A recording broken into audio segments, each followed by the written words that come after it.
Welcome to Bedtime Express. Your peaceful journey into restful sleep is about to start in a minute. Tonight, we're taking you back to medieval England, where you'll walk alongside Brother Thomas and his fellow pilgrims on their sacred 4-day journey from London to Canterbury Cathedral.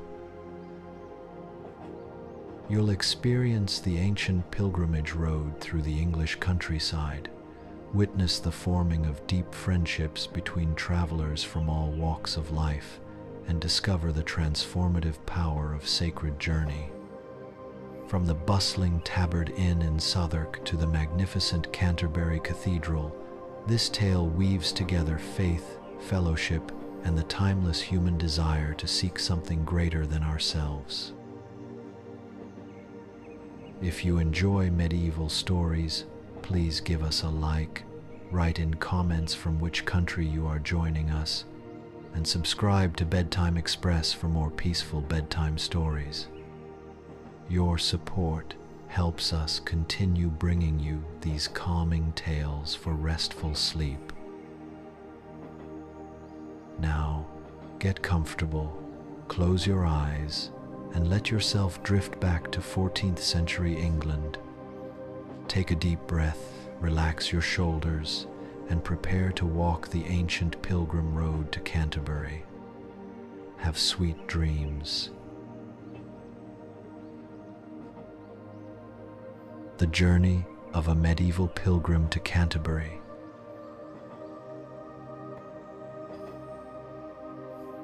The morning mist clung to the cobblestones of Southwark like a soft, grey blanket, whispering secrets of the night that had passed. Brother Thomas stood at the wooden shutters of the Tabard Inn, his weathered hands pressed against the cool glass, watching as the world slowly awakened from its slumber. The bells of distant churches began their morning song, a gentle symphony that seemed to rise from the very earth itself, calling the faithful to prayer and pilgrims to their sacred journeys. For 23 years, Thomas had lived within the stone walls of St. Bartholomew's Abbey, his days measured by the rhythm of prayers and the turning of seasons. His hands had grown skilled in the art of copying manuscripts, his fingers stained with ink from countless hours spent illuminating the Word of God. Yet on this April morning, something stirred within his soul, a longing as deep and ancient as the stones beneath his feet. The call to pilgrimage had come to him in a dream, as soft as a mother's lullaby, as persistent as the tide. The previous evening, he had arrived at the Tabard Inn with nothing but his worn brown habit, a leather satchel containing his meager possessions, and a heart heavy with purpose. The innkeeper, a jolly man named Geoffrey with cheeks as red as winter apples, had welcomed him with the warmth that only those who understand the sacred nature of journeys can provide. "Another Canterbury pilgrim," Geoffrey had said with a knowing smile, his eyes twinkling in the firelight. "The road calls to many this time of year, when the earth awakens and souls yearn for renewal." Thomas had spent the night in quiet contemplation, listening to the gentle sounds of other pilgrims preparing for their own journeys. There was Margaret, a wool merchant's widow from York, whose husband had died the previous winter, leaving her with a need to find peace through sacred travel. Her voice carried the soft burr of the North Country, and when she spoke of her dear departed William, her eyes held the kind of love that transcends even death. In the corner sat Edmund, a knight returning from the Crusades, his armor bearing the scars of distant battles, his soul seeking the healing that only holy ground could provide. The common room had filled with the gentle murmur of conversation as evening deepened into night, stories shared over bowls of warm pottage and cups of ale. A young scholar named Peter spoke of his desire to study the ancient texts housed at Canterbury Cathedral. his eyes bright with the passion of learning. An elderly merchant named Robert told of his promise to make the pilgrimage if his daughter recovered from her fever, a promise he now fulfilled with a heart full of gratitude. Each pilgrim carried their own sacred purpose, their own reason for answering the ancient call of the road. As dawn broke over the Thames, painting the sky in shades of rose and gold, Thomas felt the familiar stir of morning prayers in his heart. He knelt beside his narrow bed, his knees finding the worn wooden floor as naturally as a stream finds the sea. "Dear Lord," he whispered into the growing light, "guide my steps on this sacred journey. Let me walk in the footsteps of countless pilgrims who have gone before, seeking the blessed Thomas Becket's intercession. Grant me the strength to complete this pilgrimage, and the wisdom to understand what you would teach me along the way." The prayer settled around him like a warm cloak, bringing with it the peace that had sustained him through years of monastic life.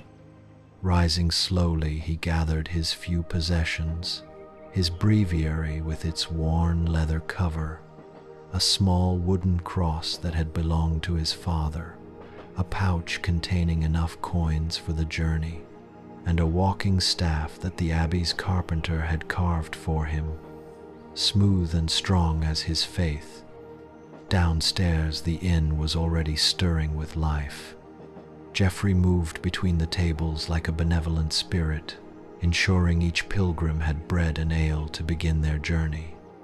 The aroma of fresh bread mingled with the smoke from the hearth, creating an atmosphere of warmth and fellowship that spoke to the heart of what pilgrimage truly meant. Margaret sat near the window, carefully adjusting the straps of her pack, her movements deliberate and peaceful. Edmund stood by the door, his weathered face turned toward the east, as if already seeing the spires of Canterbury Cathedral rising in the distance. "Friends," Geoffrey called softly, his voice carrying the weight of ceremony, "the morning light grows stronger and the road awaits. You embark today on one of the most sacred journeys our Christian world knows. The path to Canterbury has been walked by kings and commoners, saints and sinners, all seeking the blessing of the blessed martyr Thomas Becket. May your steps be guided, your hearts be light, and your destination be reached in safety and in grace." A gentle murmur of appreciation rippled through the group as they gathered near the door. Thomas felt the familiar comfort of community, the same sense of belonging he had known in the abbey, but somehow different, expanded, made larger by the shared purpose that united them. These were not brothers bound by vows to the same house, but fellow travelers bound by something perhaps even stronger: the common human need for pilgrimage, for journey, for the transformation that comes only through sacred movement across the landscape of both earth and soul. Peter, the young scholar, pulled out a small manuscript wrapped in oiled cloth. "I have here a copy of the route," he said, his voice soft with reverence, "drawn by a monk who made this journey 7 times. It shows not only the roads we must take, but the churches where we might stop for prayers, the inns where pilgrims are welcomed, and the places where miracles have been reported along the way." He spread the parchment carefully on the wooden table, and the pilgrims gathered around like children listening to a beloved story. The map was a work of art as much as practical guidance. Delicate illustrations showed the rolling hills of Kent, the ancient Roman roads that would carry them southeast, the rivers they would cross, and the forests they would traverse. Small crosses marked the churches and shrines along the way, while tiny drawings of inns and hospices indicated where weary travelers might find rest. At the map's eastern edge, drawn with special care and embellished with gold ink, stood Canterbury Cathedral, its towers reaching toward heaven like prayers made visible. "The journey is 56 miles, Peter continued, his finger tracing the route with scholarly precision. "If we walk steadily but allow time for prayer and reflection, we should reach Canterbury in 4 days. But remember, fellow pilgrims, this is not a race to be won, but a spiritual journey to be savored. Each step is a prayer, each mile a meditation, each day a deeper drawing near to the sacred." Robert, the grateful merchant, nodded thoughtfully. "In my trading journeys, I have learned that the road teaches us what we need to know, but only if we are willing to listen. The blisters on our feet will be nothing compared to the healing in our hearts. The weariness in our bodies will be forgotten in the joy of reaching our destination. But the lessons we learn along the way, those will remain with us long after we return to our homes." Margaret smiled at this wisdom, her eyes holding the deep understanding that comes from loss transformed into purpose. "My William always said that the best journeys change us not just by where they take us, but by who we become along the way. I pray that when I kneel before the blessed Thomas's shrine, I will not be the same woman who left York in sorrow, but someone renewed, someone who has learned to carry love instead of grief." The morning light was now streaming golden through the inn's windows, painting everything it touched with the warm glow of possibility. Thomas felt his heart lift as he shouldered his simple pack, the weight of it somehow lighter than the burden of routine he was leaving behind.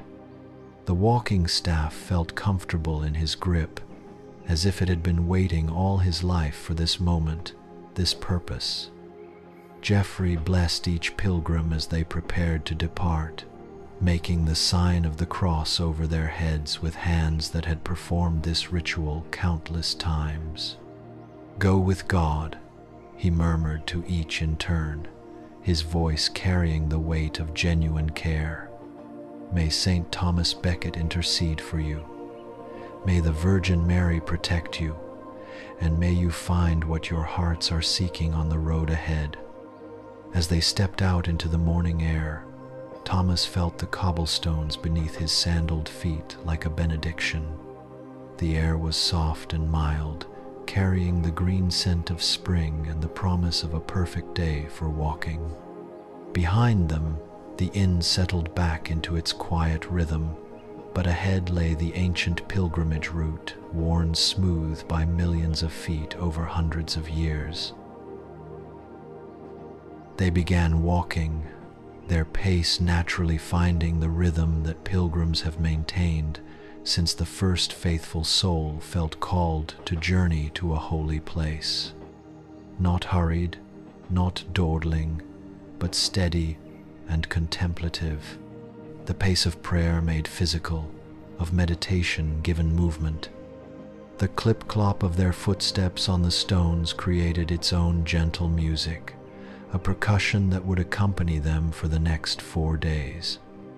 Thomas found himself falling into step beside Margaret, her quiet presence somehow comforting.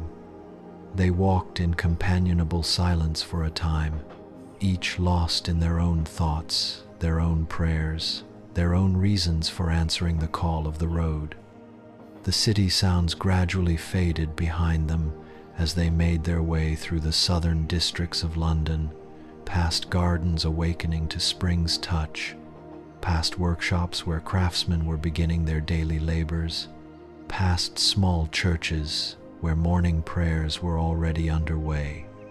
"Brother Thomas," Margaret said softly as they crossed a small stone bridge over a brook that sang with spring runoff, "may I ask what called you to this pilgrimage? You seem a man at peace with his vocation. What draws you from the quiet of your abbey to the uncertainty of the road?" Thomas considered the question as they walked, listening to the gentle splash of the water below and the morning songs of birds in the willows that lined the stream. "I have served God faithfully for many years within walls of stone," he replied, his voice thoughtful and measured. "But recently, in my prayers and in my dreams, I have felt him calling me to serve him on a different path, not one bounded by walls, but one that stretches across his creation. Perhaps he has lessons to teach me that can only be learned under the open sky, among fellow travelers on roads worn smooth by faith." Margaret nodded, understanding glowing in her weathered features. "Yes, I think sometimes God must call us out of our familiar places so that we can see his work more clearly. In the comfort of what we know, it is easy to forget that his love is larger than any walls we build around ourselves. The road strips away our pretenses and shows us who we really are beneath all our careful arrangements." Behind them, Edmund's measured tread kept time with their conversation, while ahead, Peter and Robert walked together, their voices rising and falling in quiet discussion about the historical significance of their route. The fellowship of pilgrims was already beginning to form not the formal brotherhood of a religious house, but the organic bond that grows between souls who have chosen to walk the same sacred path. As the morning progressed, London gradually gave way to countryside, and the pilgrims found themselves walking through landscapes that seemed untouched by time. Rolling green hills stretched away on either side of the ancient Roman road, dotted with sheep that looked up with mild curiosity as the travelers passed. Hedgerows bloomed with hawthorn and wild roses, their sweet fragrance mixing with the earthier scents of new grass and turned soil. In the distance, Thomas could see the spire of a village church, its stone tower pointing heavenward like a finger of prayer. The walking was pleasant and easy, the road well maintained, and the gradient gentle. Thomas felt his body settling into the rhythm of pilgrimage, his muscles remembering movements older than civilization itself, the simple, eternal act of putting one foot in front of the other in service of something greater than oneself. His breathing deepened and slowed, matching his pace, and he found himself beginning to pray without conscious thought, the words of familiar psalms rising in his mind like birdsong. "The Lord is my shepherd, I shall not want," he murmured under his breath, the ancient words taking on new meaning as he walked through pastures where actual shepherds tended their flocks. "He makes me lie down in green pastures. He leads me beside quiet waters. He restores my soul." The psalm seemed to be written for this moment, for this journey, for the way the morning sun slanted through the clouds and blessed every step with golden light. Around midday, they reached the crest of a gentle hill and paused to rest in the shade of an ancient oak tree that stood beside the road like a natural cathedral. Its massive trunk bore the carved initials of countless travelers, and among them, Thomas could make out crosses and other symbols of faith, evidence that this had long been a resting place for pilgrims. The tree's branches spread wide and generous, creating a circle of cool shade that felt like a blessing after hours of walking in the strengthening sun. Geoffrey had provided them with bread, cheese, and ale for their noon meal, and they shared these simple provisions with the gratitude that comes from physical exertion and fresh air.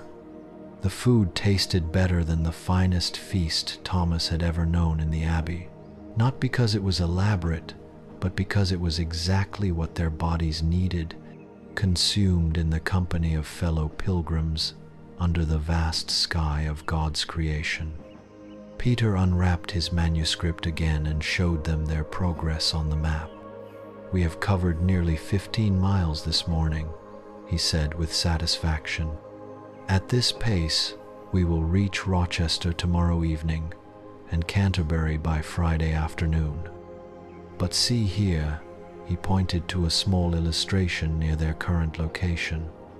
"There is a shrine to Saint Dunstan just ahead, where it is said that miracles of healing have occurred. Would anyone wish to stop for prayers there?" The suggestion was met with unanimous agreement. Even Edmund, who had seemed most focused on the destination rather than the journey, nodded thoughtfully. "I have seen enough of war and death," he said quietly. "Perhaps it is time to seek out places where life and healing are celebrated instead." The afternoon walking took on a different quality from the morning's journey. The initial excitement of departure had settled into something deeper and more sustainable, the steady contentment that comes from being exactly where one is supposed to be, doing exactly what one is called to do. Thomas found his mind growing quieter with each step. The constant chatter of thoughts that usually filled his head gradually fading into a peaceful silence, punctuated only by occasional moments of prayer or wonder. They passed through several small villages, each with its own character and charm. In one, children playing in a dusty square stopped their games to wave at the pilgrims, recognizing them by their travel-worn clothes and walking staffs. In another, an old woman sitting in her cottage garden called out, "God bless your journey, pilgrims," and held up a gnarled hand in blessing. These small encounters felt like gifts, reminders that their pilgrimage was not a solitary endeavor but part of a great web of faith that connected all believers. The shrine of Saint Dunstan appeared just as the afternoon sun was beginning to slant lower in the west. It was a simple stone structure, hardly larger than a cottage, but it radiated the unmistakable peace that settles on places where many prayers have been offered. A small spring bubbled up nearby, its waters clear and cold, and legend held that Saint Dunstan himself had blessed this water during his travels through Kent centuries before. Inside the shrine, the pilgrims knelt together on the worn stone floor, their individual prayers joining together in the silence like streams flowing into a river. Thomas prayed for guidance on his journey, for the ability to see clearly what God wanted to show him on the road ahead. Margaret prayed for her husband's soul and for her own healing from grief. Edmund prayed for forgiveness, for the lives he had taken in war, and for peace to replace the nightmares that still haunted his sleep. Peter prayed for wisdom in his studies and the grace to use his learning in service of God. Robert prayed in thanksgiving for his daughter's healing and asked for safe return to his family. When they emerged from the shrine, the late afternoon light seemed somehow different, softer, more golden, touched with the sacred quality that comes from time spent in prayer. They filled their water bottles from St. Dunstan's spring, each taking a long, refreshing drink of the cold, sweet water. Thomas felt the water's coolness all the way down to his travel-weary feet, as if the saint's blessing was spreading through his entire body. "There is an inn just ahead." Peter consulted his map once more. "The Pilgrim's Rest. It has been welcoming Canterbury pilgrims for over 200 years. The proprietor is said to be a woman whose great-grandfather made the pilgrimage 7 times, and she maintains the tradition of hospitality to all who walk this sacred road." The inn appeared just as the sun was touching the horizon, its windows already glowing with warm lamplight. The building was old and rambling, with additions that had been made over generations of welcoming travelers. Roses climbed the stone walls, and smoke from the chimney carried the scent of cooking food and burning wood, the most welcoming combination of aromas any tired traveler could wish for. The proprietor, a woman named Goodwife Elizabeth, met them at the door with the kind of smile that only comes from years of genuine service to others. She was perhaps 50 years old, with graying hair braided neatly and eyes that sparkled with intelligence and kindness. "Welcome, pilgrims," she said, opening the door wide. "You are precisely where you need to be, and we have been expecting you. Come in, there is hot soup, fresh bread, and beds with clean straw waiting for you." The common room of the Pilgrim's Rest was exactly what Thomas had imagined when he dreamed of pilgrimage. Low wooden beams supported the ceiling, from which herbs and flowers hung in fragrant bundles. A fire crackled in the large hearth, casting dancing shadows on the walls and filling the room with warmth. Other pilgrims sat at the wooden tables, some eating, some talking quietly, some simply staring into the flames in the peaceful exhaustion that comes from a day of sacred walking. Elizabeth served them bowls of thick vegetable soup that tasted of garden herbs and spring onions, accompanied by bread still warm from the oven and fresh churned butter. As they ate, she moved among the tables, listening to travelers' stories, offering advice about the road ahead, and sharing news from Canterbury for those who had been walking for many days. "The cathedral is more beautiful than ever," she told them as she refilled their ale cups. "They have been working on the new windows, and when the morning sun shines through them, the whole church is filled with light like nothing you have ever seen. And the shrine of Blessed Thomas, the miracles that continue there. Just last week, a young girl who had been born blind received her sight after her parents brought her to pray at the martyr's tomb. The priest said they had never seen such faith as that family showed." These stories filled the pilgrims with renewed purpose and joy. The physical tiredness in their legs seemed to fade as their hearts lifted at the thought of the sacred destination that awaited them. Thomas felt a deep contentment settling over him like a warm blanket, the satisfaction that comes from being engaged in meaningful work, surrounded by companions who share the same calling, on a path that leads towards something greater than oneself. As the evening deepened, other travelers shared their own stories. A family from Norwich told of their son's miraculous recovery from a wasting illness after they had prayed to Saint Thomas for intercession. A merchant from France spoke of the peace he had found on the pilgrimage roads, a peace that had eluded him in years of successful but spiritually empty business. An elderly priest shared wisdom gained from 40 years of ministry, his words carrying the authority that comes only from a lifetime of faithful service. When it came time to retire, Thomas found himself in a small but comfortable room under the eaves, sharing the space with Edmund and Peter. The beds were simple but clean, stuffed with fresh straw and provided with warm woolen blankets. Through the small window, he could see stars beginning to appear in the darkening sky, their ancient lights somehow seeming to bless the journey on which he had embarked. As he prepared for sleep, Thomas knelt beside his bed for his evening prayers, just as he had done every night for 23 years in his monastery cell. But tonight, the prayers felt different, expanded, enriched by the day's experiences and the company of fellow pilgrims. He thanked God for safe travel, for the beauty of his creation through which they had walked, for the kindness of strangers, and for the deep sense of rightness that had accompanied every step of this first day's journey.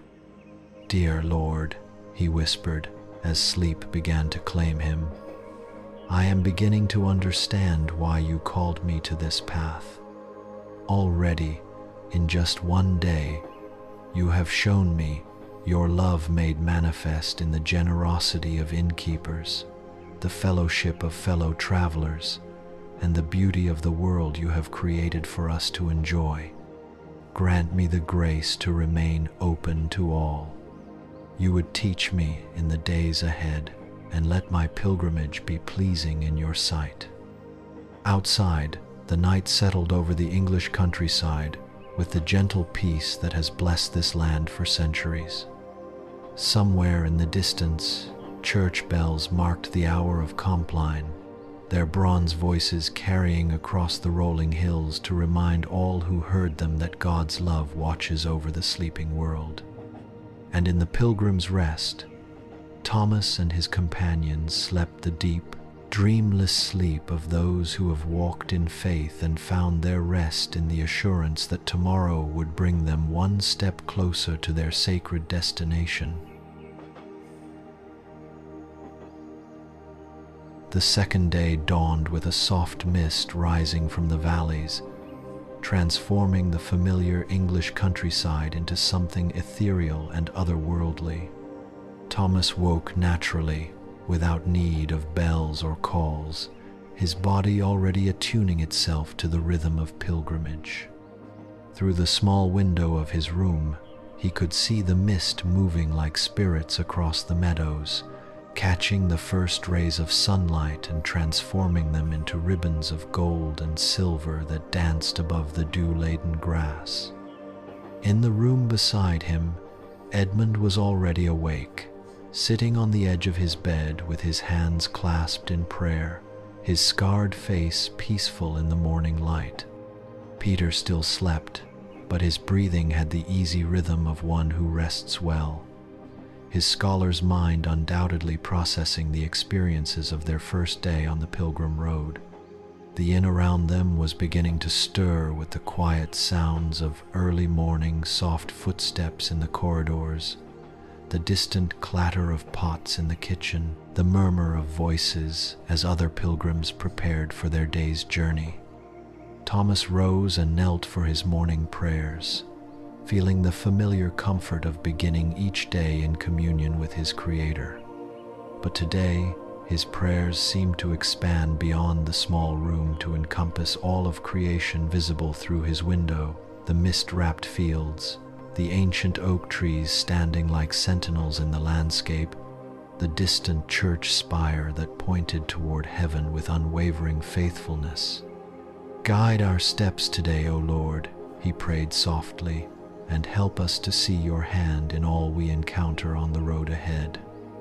Downstairs, Elizabeth had prepared a generous breakfast for the pilgrims, porridge sweetened with honey, fresh eggs from her own chickens, bread still warm from the oven, and ale to strengthen them for the day's walking. Margaret was already seated at one of the wooden tables, her travel pack ready beside her chair, her eyes bright with the anticipation that comes from sleeping well and waking to a day full of possibility. Robert sat near the window, studying Peter's map with the careful attention of a man accustomed to planning successful journeys. "Good morning, Brother Thomas." Margaret greeted him warmly as he joined her at the table. "Did you sleep peacefully? I found that the country air and the satisfaction of our first day's walk combined to give me the most restful night I have had since before my dear William took ill. Perhaps there is something healing in the very act of pilgrimage, even before we reach our destination." Thomas nodded, understanding exactly what she meant. "There is something about walking in faith that seems to align both body and soul with God's purposes," he replied, accepting a bowl of the fragrant porridge from Elizabeth. "In the monastery, we seek God through contemplation and study, but on the Pilgrim Road, we seek Him through movement and encounter. Both paths are sacred, but they teach us different truths about the nature of faith." Elizabeth, overhearing their conversation as she moved about the room serving other travelers, smiled with the wisdom of one who had observed countless pilgrims over the years. "You speak truly, brother," she said, pausing to refill their ale cups. "I have seen pilgrims arrive here, weighed down with troubles and sorrows, and watched them leave the next morning with lighter steps and brighter eyes. The road works its own kind of miracle. I think not the dramatic healings we hear about at the great shrines, but the quieter miracle of hearts gradually opening to peace." As they finished their breakfast, other pilgrims joined their small group. A family from Lincolnshire, a blacksmith named John, his wife Mary, and their teenage son William had been walking for 3 days and would join them for the remaining journey to Canterbury. An elderly priest named Father Benedict, making his 5th pilgrimage to the Martyr's Shrine, brought with him the deep serenity that comes from years of walking these sacred paths.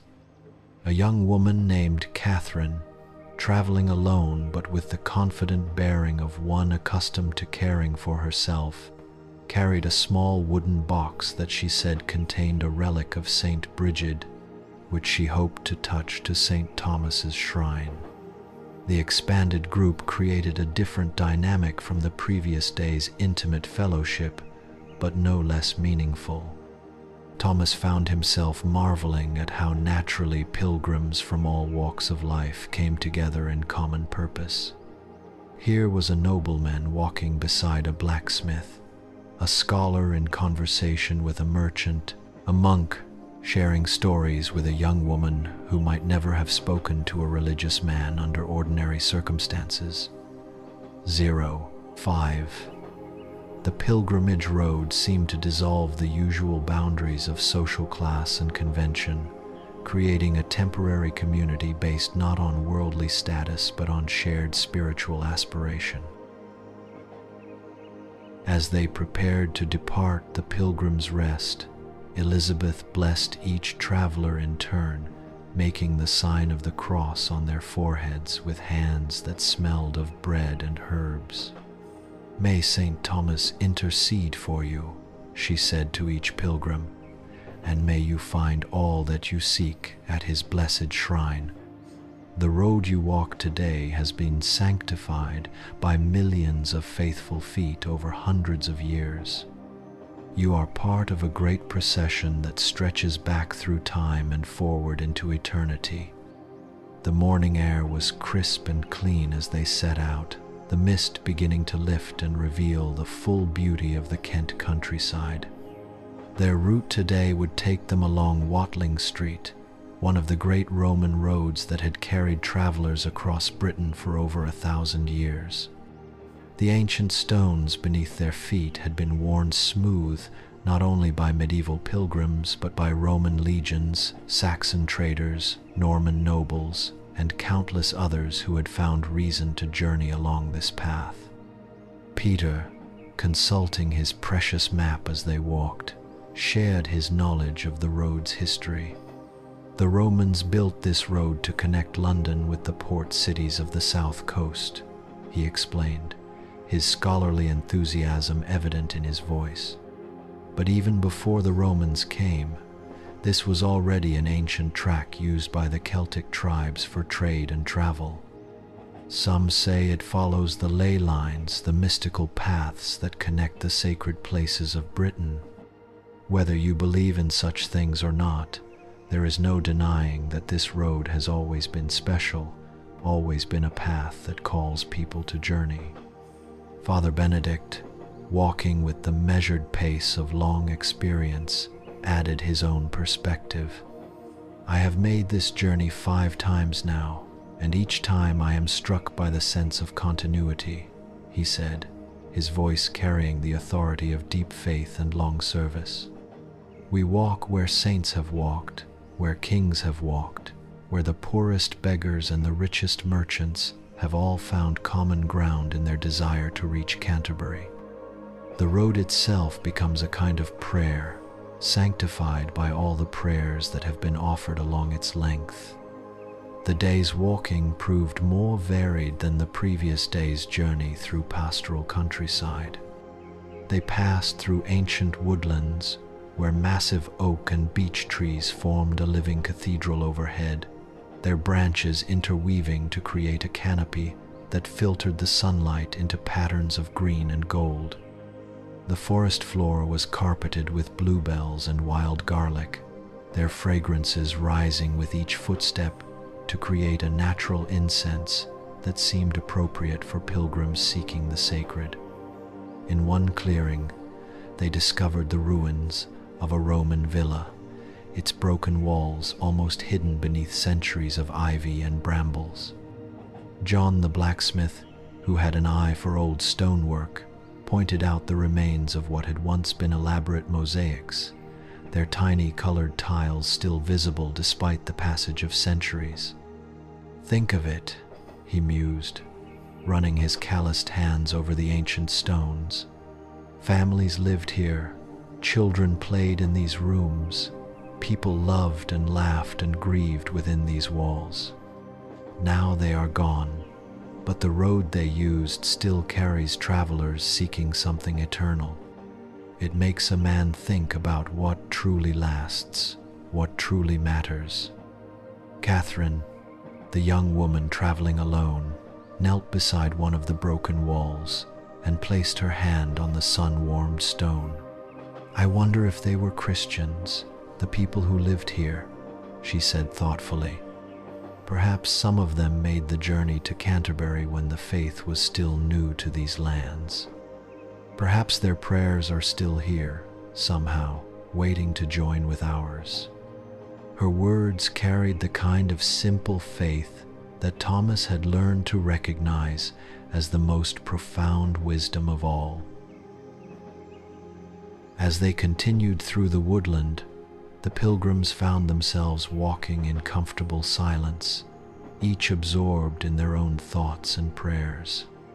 The rhythm of their footsteps on the ancient stones created a kind of meditation in motion, a physical prayer that engaged not just the mind and heart, but the entire body in the act of seeking God.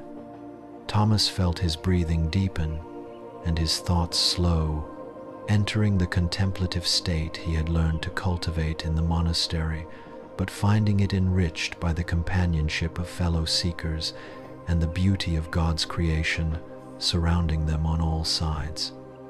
Around midday, they emerged from the forest to find themselves on a hilltop with a sweeping view across the Medway Valley. The river wound through the landscape like a silver ribbon, reflecting the white clouds that drifted across the blue sky. In the distance, they could see the walls and towers of Rochester, their destination for the evening, rising from the river, plain like a promise of rest and sanctuary.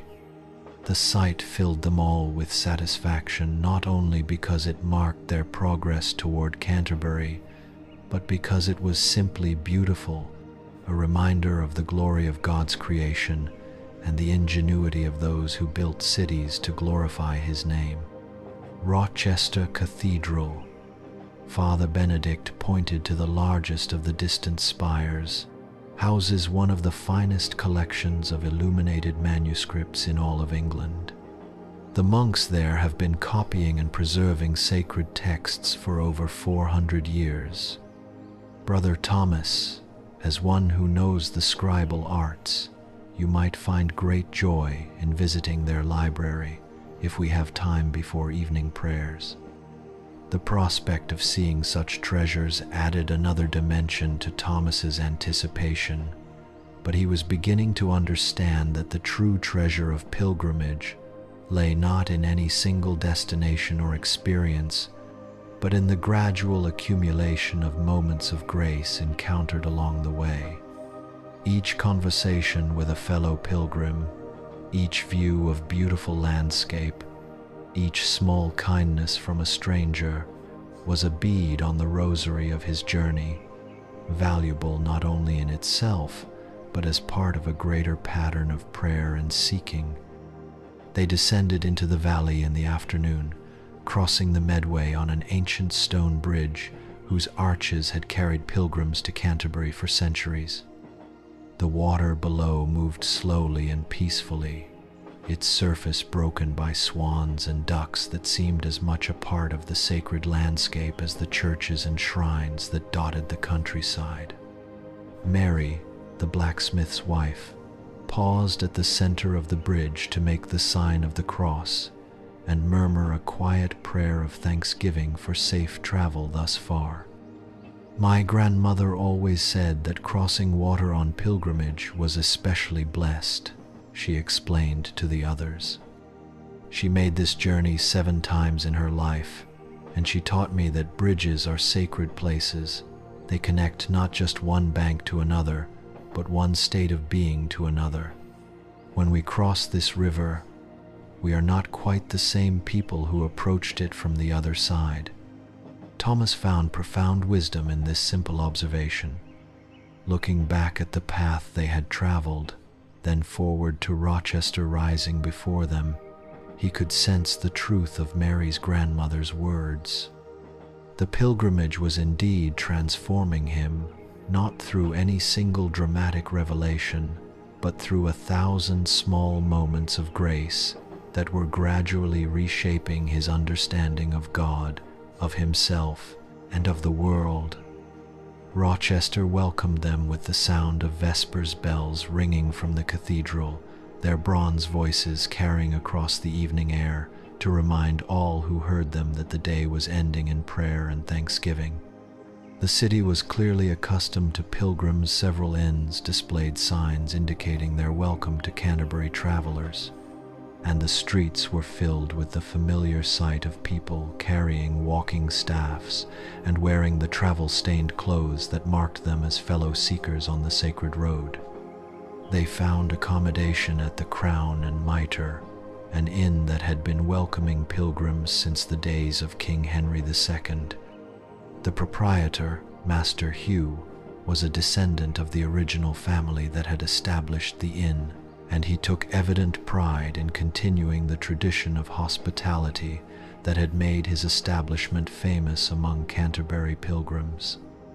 The inn's walls were covered with tokens left by grateful travelers, small wooden crosses, brass badges, scraps of cloth from the robes of those who had experienced miracles at Becket's shrine. "Welcome, pilgrims." Master Hugh greeted them as they entered the warm, lamplit common room. "You are part of a tradition that stretches back over 300 years.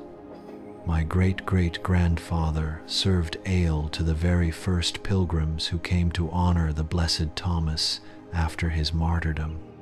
Tonight, you sleep in beds that have welcomed kings and commoners, saints and scholars, all united in their desire to reach the martyr's shrine."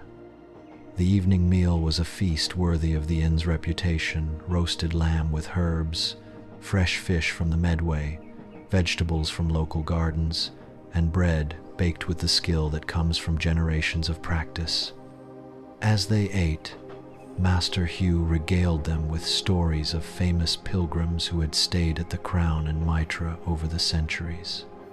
King Edward I had stopped there on his way to Canterbury after his victory at Evesham. The great scholar Thomas Aquinas had spent a night there during his visit to England. Countless bishops, abbots, and holy men and women had found rest within these walls before completing their sacred journey. "But," Master Hugh concluded with a smile, "the pilgrims I remember most fondly are not the famous ones, but the simple, faithful souls like yourselves, farmers and merchants, widows and scholars, young people seeking direction, and old people seeking peace. They come year after year, generation after generation, and each one reminds me that the call to pilgrimage is not reserved for the great and powerful, but is written in the heart of every person who truly seeks God." After dinner, as promised, Father Benedict led those who were interested to Rochester Cathedral for evening prayers. The cathedral was one of the oldest in England, its Norman arches and Saxon crypts bearing witness to centuries of continuous worship. In the dying light of day, the great building seemed to glow from within, its windows casting jeweled patterns of light onto the ancient stones. Inside, Thomas was overwhelmed by the sense of sanctity that pervaded every stone and timber. The monks were singing Compline, their voices rising and falling in the ancient chants that had been offered in this place for over 500 years. The pilgrims joined the small congregation of local worshippers, adding their voices to prayers that connected them not only to God, but to all the faithful who had prayed in this sacred space before them. The library that Father Benedict had mentioned proved to be everything he had promised and more. Brother Aelred, the cathedral's librarian, welcomed Thomas with the special warmth that scribes reserve for one another.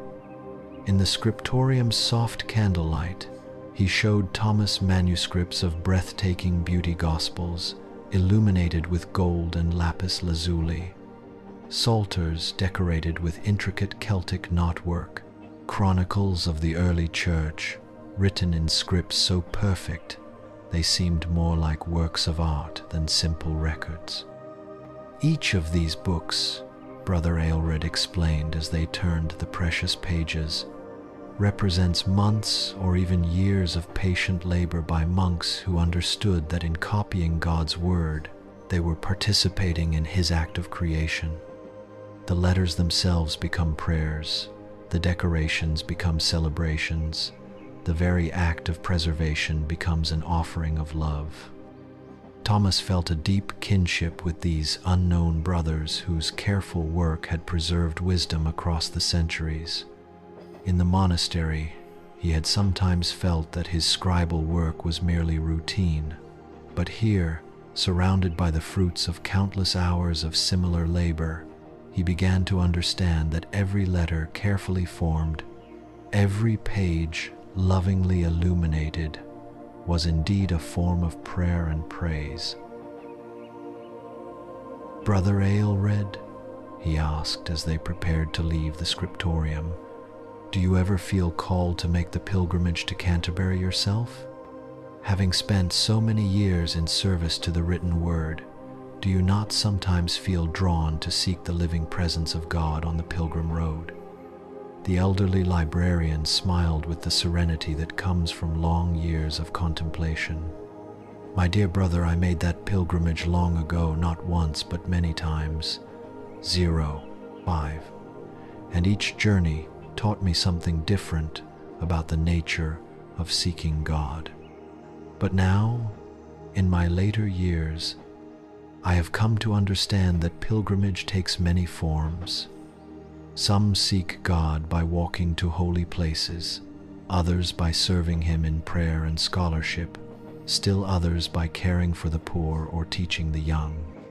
The important thing is not the particular path we choose, but the sincerity with which we walk it."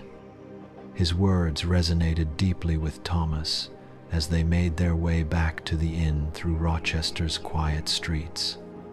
The night air was soft and mild, carrying the scents of spring flowers and the sound of the Medway flowing peacefully toward the sea. Above them, stars were beginning to appear in the darkening sky, their ancient light serving as a reminder that God's creation was vast beyond human comprehension, yet intimate enough to encompass the smallest prayer of the humblest pilgrim. Back at the Crown and Mitre, the other pilgrims had already retired, but the embers in the common room fireplace still glowed warmly, and Master Hugh sat in his chair beside the hearth, reading from a worn book by candlelight. He looked up as Thomas and Father Benedict entered, smiling with the contentment of a man who has found his true calling in serving others. "How was your visit to the cathedral, brothers?" he asked, setting aside his book. "Did you find what you were looking for in Brother Aelred's treasures?" "We found much more than we expected," Thomas replied, settling into a chair near the fire. 5. Not only beautiful manuscripts, but wisdom about the many paths that lead to God. It seems that every person we meet on this pilgrimage has something to teach us about the nature of faith and seeking.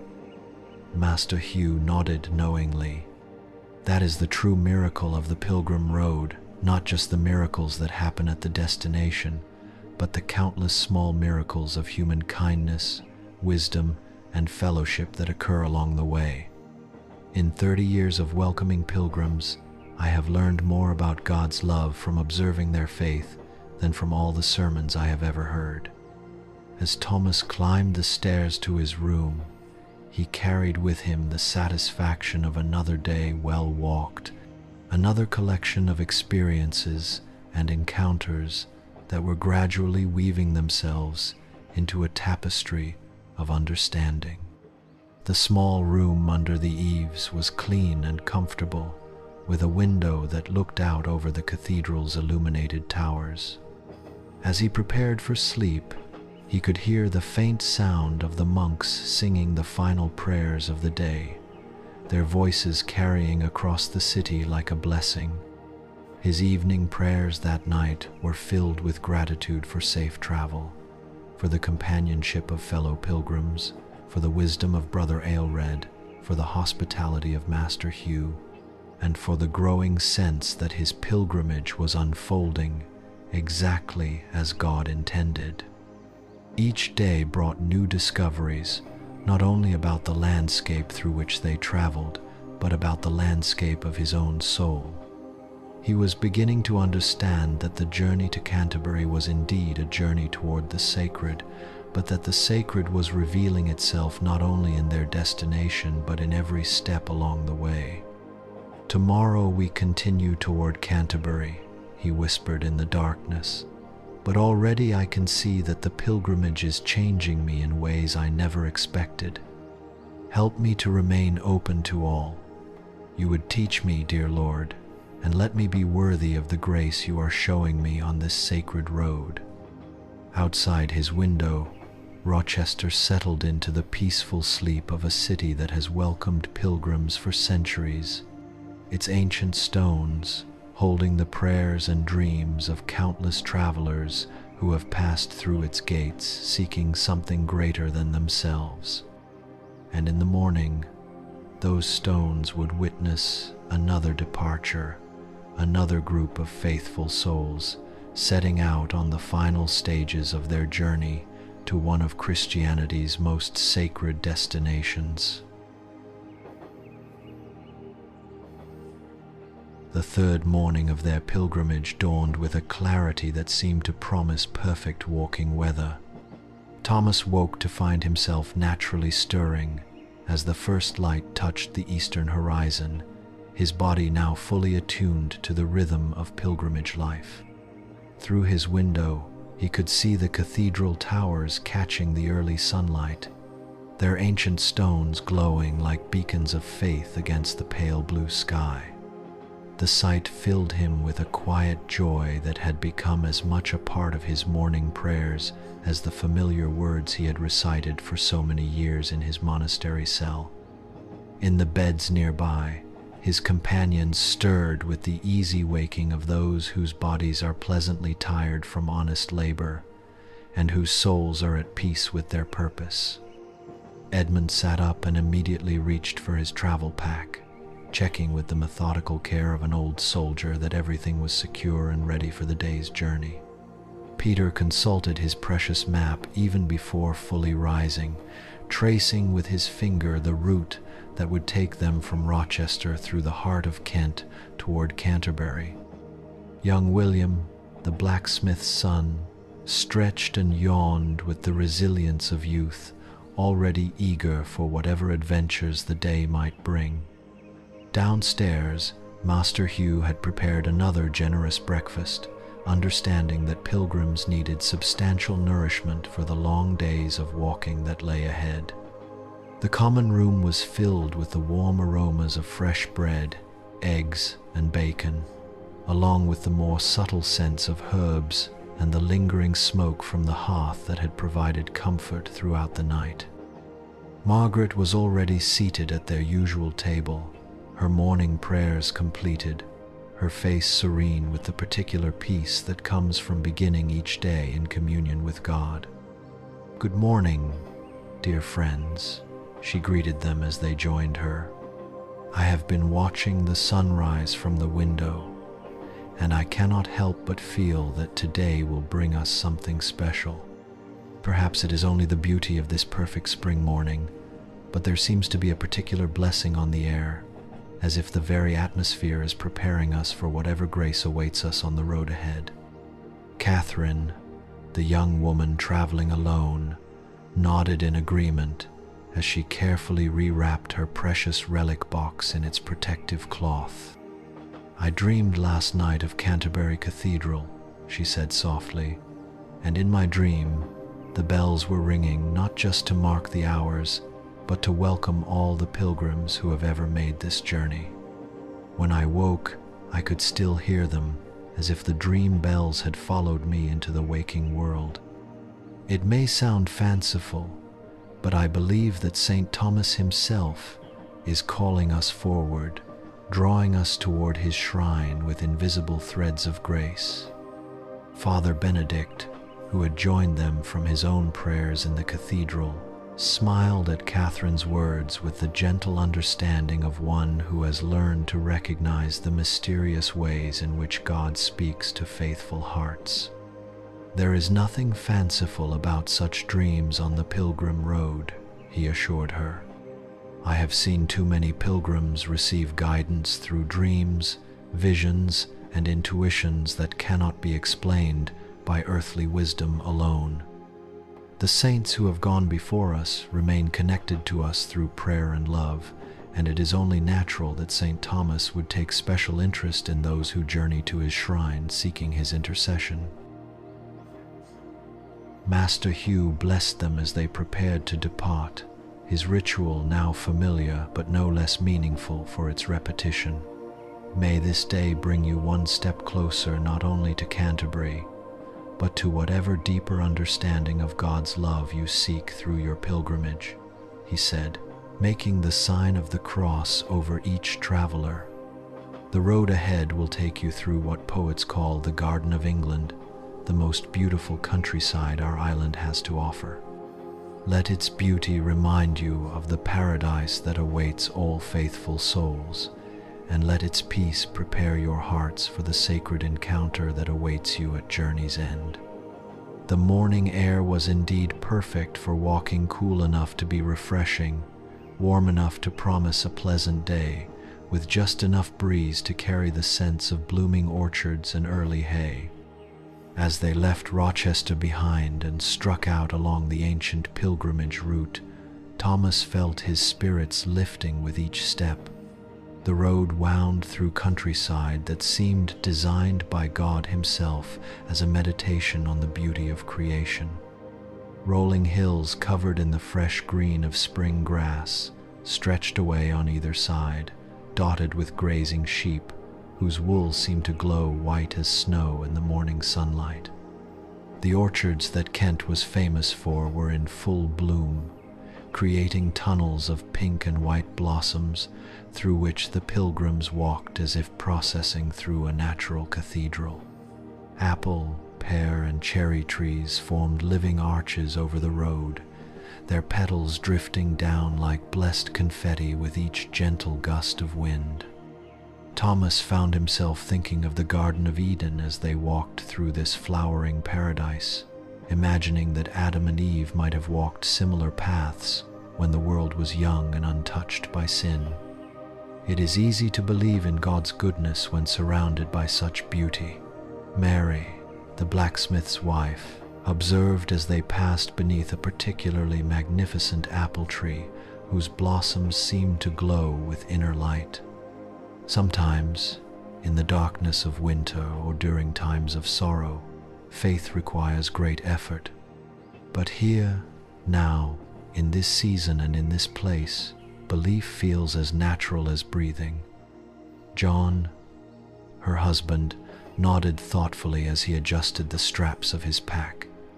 "In my forge, I work with fire and iron, and I have learned that beautiful things often require great heat and pressure to create. Perhaps the trials we face in life serve the same purpose. They shape us into something more beautiful than we could have become without them. This journey, this pilgrimage, it is like a kind of forging process for the soul." Their son, William, walking with the easy stride of youth, added his own perspective. "I think God shows us beauty like this to remind us that no matter how dark things become, there is always light waiting somewhere ahead. Even in the depths of winter, these trees were preparing for spring's flowering. Perhaps our souls do the same thing, preparing in darkness for moments of grace we cannot yet imagine." The wisdom of the simple blacksmith's family struck Thomas as being every bit as profound as the theological treatises he had studied in the monastery. Here was faith lived rather than merely contemplated, wisdom gained through honest labor and loving relationships rather than through abstract scholarship. The pilgrimage was teaching him to value both kinds of knowledge, the learned and the practical, the intellectual and the experiential, as complementary paths toward understanding God's truth. As the morning progressed, they encountered other groups of pilgrims walking the same route, creating a sense of being part of a great procession that stretched both ahead and behind them along the ancient road. There were families from distant counties, merchants taking time away from their businesses to seek spiritual renewal, clergy from various orders, all walking together in remarkable harmony despite their different traditions and perspectives. The diversity of the pilgrim community never ceased to amaze. Thomas here was the universal church made visible, all the different streams of Christian faith flowing together toward the same sacred destination. They paused for their midday rest in a village called Sittingbourne, where a local church had been welcoming Canterbury pilgrims for over 2 centuries. The priest, Father Matthew, greeted them with the special warmth reserved for those on sacred journeys. He invited them to share bread and ale in the church porch while he told them stories of the countless pilgrims who had passed through his village over the years. "This church has seen kings and beggars, saints and sinners, all seeking the same thing," Father Matthew said as they gratefully accepted his hospitality. "I have been priest here for 30 years, and never has a season passed without pilgrims stopping to rest and pray. Some come seeking healing for their bodies, others for their souls. Some come in thanksgiving for answered prayers, others carrying burdens too heavy to bear alone. But all leave something behind in our little church, a prayer, a tear, a moment of peace, and all take something with them as well." He showed them the Pilgrim Register, a massive leather-bound book where Canterbury pilgrims had been signing their names for generations. Thomas was moved to see the careful signatures of kings alongside the crude marks of those who could barely write, scholarly Latin inscriptions next to simple declarations of faith in the common tongue.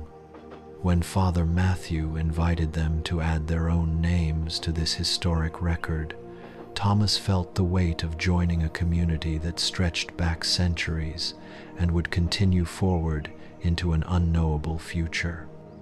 Inside the church, they paused for prayers at a side altar dedicated to Saint Thomas Becket. The altar bore a small reliquary that Father Matthew claimed contained a fragment of the martyr's vestments, and whether or not the relic was authentic, the faith of the countless pilgrims who had prayed before it had certainly sanctified the spot. Thomas found himself praying not only for the success of his own pilgrimage, but for all the other pilgrims who had knelt in this same place, carrying their own hopes and sorrows, seeking their own encounters with the divine. The afternoon's walking took them through landscapes even more beautiful than the morning's route. They followed ancient trackways that wound through forests of oak and beech, where dappled sunlight filtered through new leaves to create patterns of light and shadow on the forest floor. Streams crossed their path at regular intervals, each one bridged by stones worn smooth by countless feet, each one offering the opportunity for pilgrims to refresh themselves with cool, clear water that seemed to carry the very essence of the peaceful countryside through which it flowed. In one particularly lovely grove, they encountered a hermit who had built himself a small chapel beside a spring that was said to have miraculous properties. Brother Francis, as he introduced himself, had been living in solitude for 7 years, dedicating his life to prayer and to blessing the pilgrims who passed his way. His face bore the serene expression that comes from years of contemplation, and his eyes held the kind of deep peace that Thomas recognized from the holiest monks in his own abbey. "Welcome, pilgrims," Brother Francis greeted them, emerging from his chapel like a figure from an earlier, more innocent age. "You walk the path of blessing, the road that leads to one of England's most sacred places. Will you allow me to bless your water bottles from this spring? Many pilgrims have reported that water blessed at this place has brought them healing and peace, not through any power of mine, but through the grace of God, working through the faith of those who seek Him with sincere hearts."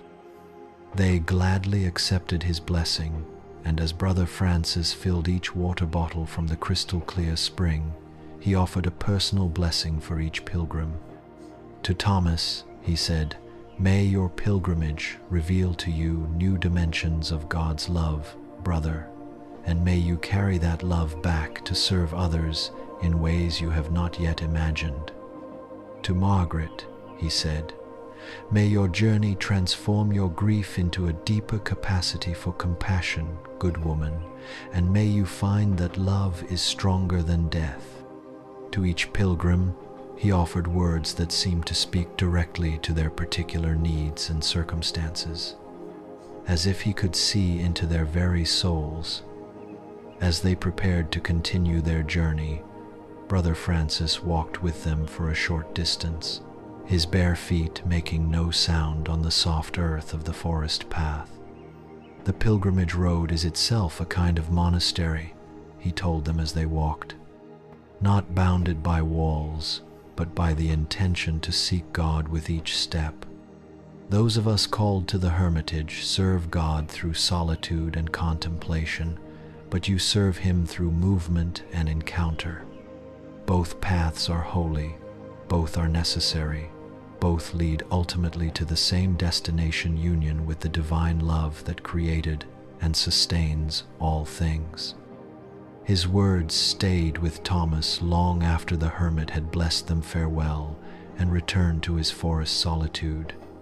The concept of the pilgrimage road as a kind of monastery without walls resonated deeply with his own growing understanding of what this journey meant. In leaving the physical monastery where he had served for so many years, he had not abandoned the monastic life, but had instead discovered a different way of living it, one that embraced the world as God's creation rather than withdrawing from it, one that found the sacred in movement rather than in stillness. The late afternoon brought them to higher ground, from which they could see across the entire breadth of Kent's countryside, stretching away toward the sea. The view was breathtaking, a patchwork of green fields and blooming orchards, ancient woodlands and peaceful villages, all united under a sky that seemed infinitely vast and blue. In the far distance, barely visible through the haze, they could make out what Peter assured them were the towers of Canterbury Cathedral, their destination now tantalizingly close. "Tomorrow," Peter said with satisfaction, consulting his map once more. "Tomorrow we will walk those final miles and reach our journey's end. But look how far we have come, my friends. 3 days ago we were strangers gathered at an inn in Southwark. Now we are a fellowship united by shared experience, bound together by the road we have walked and the prayers we have offered along the way." Catherine, still clutching her precious relic box, gazed toward the distant cathedral towers with tears of anticipation in her eyes. "I can hardly believe we are so close," she whispered. "For months, I have dreamed of this moment of seeing Canterbury's spires, of knowing that tomorrow I will kneel at Saint Thomas's shrine and touch my grandmother's relic to his tomb. It seems almost too wonderful to be real, like a dream that might disappear if I hold it too tightly." Father Benedict, who had been unusually quiet during the afternoon's walking, smiled at Catherine's emotion with the gentle understanding that comes from having made this journey many times before. "Each pilgrimage is different," he told her, "even for those of us who have walked this road repeatedly. What we bring to Canterbury and what we take away depends not only on our circumstances but on our readiness to receive whatever grace God wishes to offer us. Tomorrow's arrival will be both an ending and a beginning, the completion of this physical journey and the commencement of whatever spiritual journey grows out of the experiences we have shared." As evening approached, they descended into a valley where the village of Faversham nestled beside a stream that would eventually flow into the Thames estuary. The village was clearly accustomed to pilgrims. Several inns displayed the crossed keys that indicated official recognition as stops on the Canterbury route, and the local church's bells were ringing vespers as they arrived, their bronze voices seeming to welcome the weary travelers to rest and refreshment. They found lodging at the Swan Inn, an establishment that had been serving Canterbury pilgrims since the reign of King Richard the Lionheart. The proprietor, Goodwife Alice, welcomed them with the practiced efficiency of one whose family had been caring for pilgrims for generations. The inn's walls were covered with tokens left by grateful travelers, wooden crosses, metal badges, scraps of cloth that had touched holy relics, and simple messages carved into the timber beams by those who wanted to leave some record of their passage through this place of sanctuary. The evening meal was a celebration of Kent's abundance: fresh fish from the local streams, vegetables from the inn's own garden, bread made from wheat grown in the surrounding fields, and ale brewed with water from the same spring that had supplied the inn for centuries. As they ate, Goodwife Alice shared stories of memorable pilgrims who had stayed at the Swan over the years. There was the merchant from Flanders, who had arrived more dead than alive from fever, only to recover completely after drinking water from the inn's blessed well.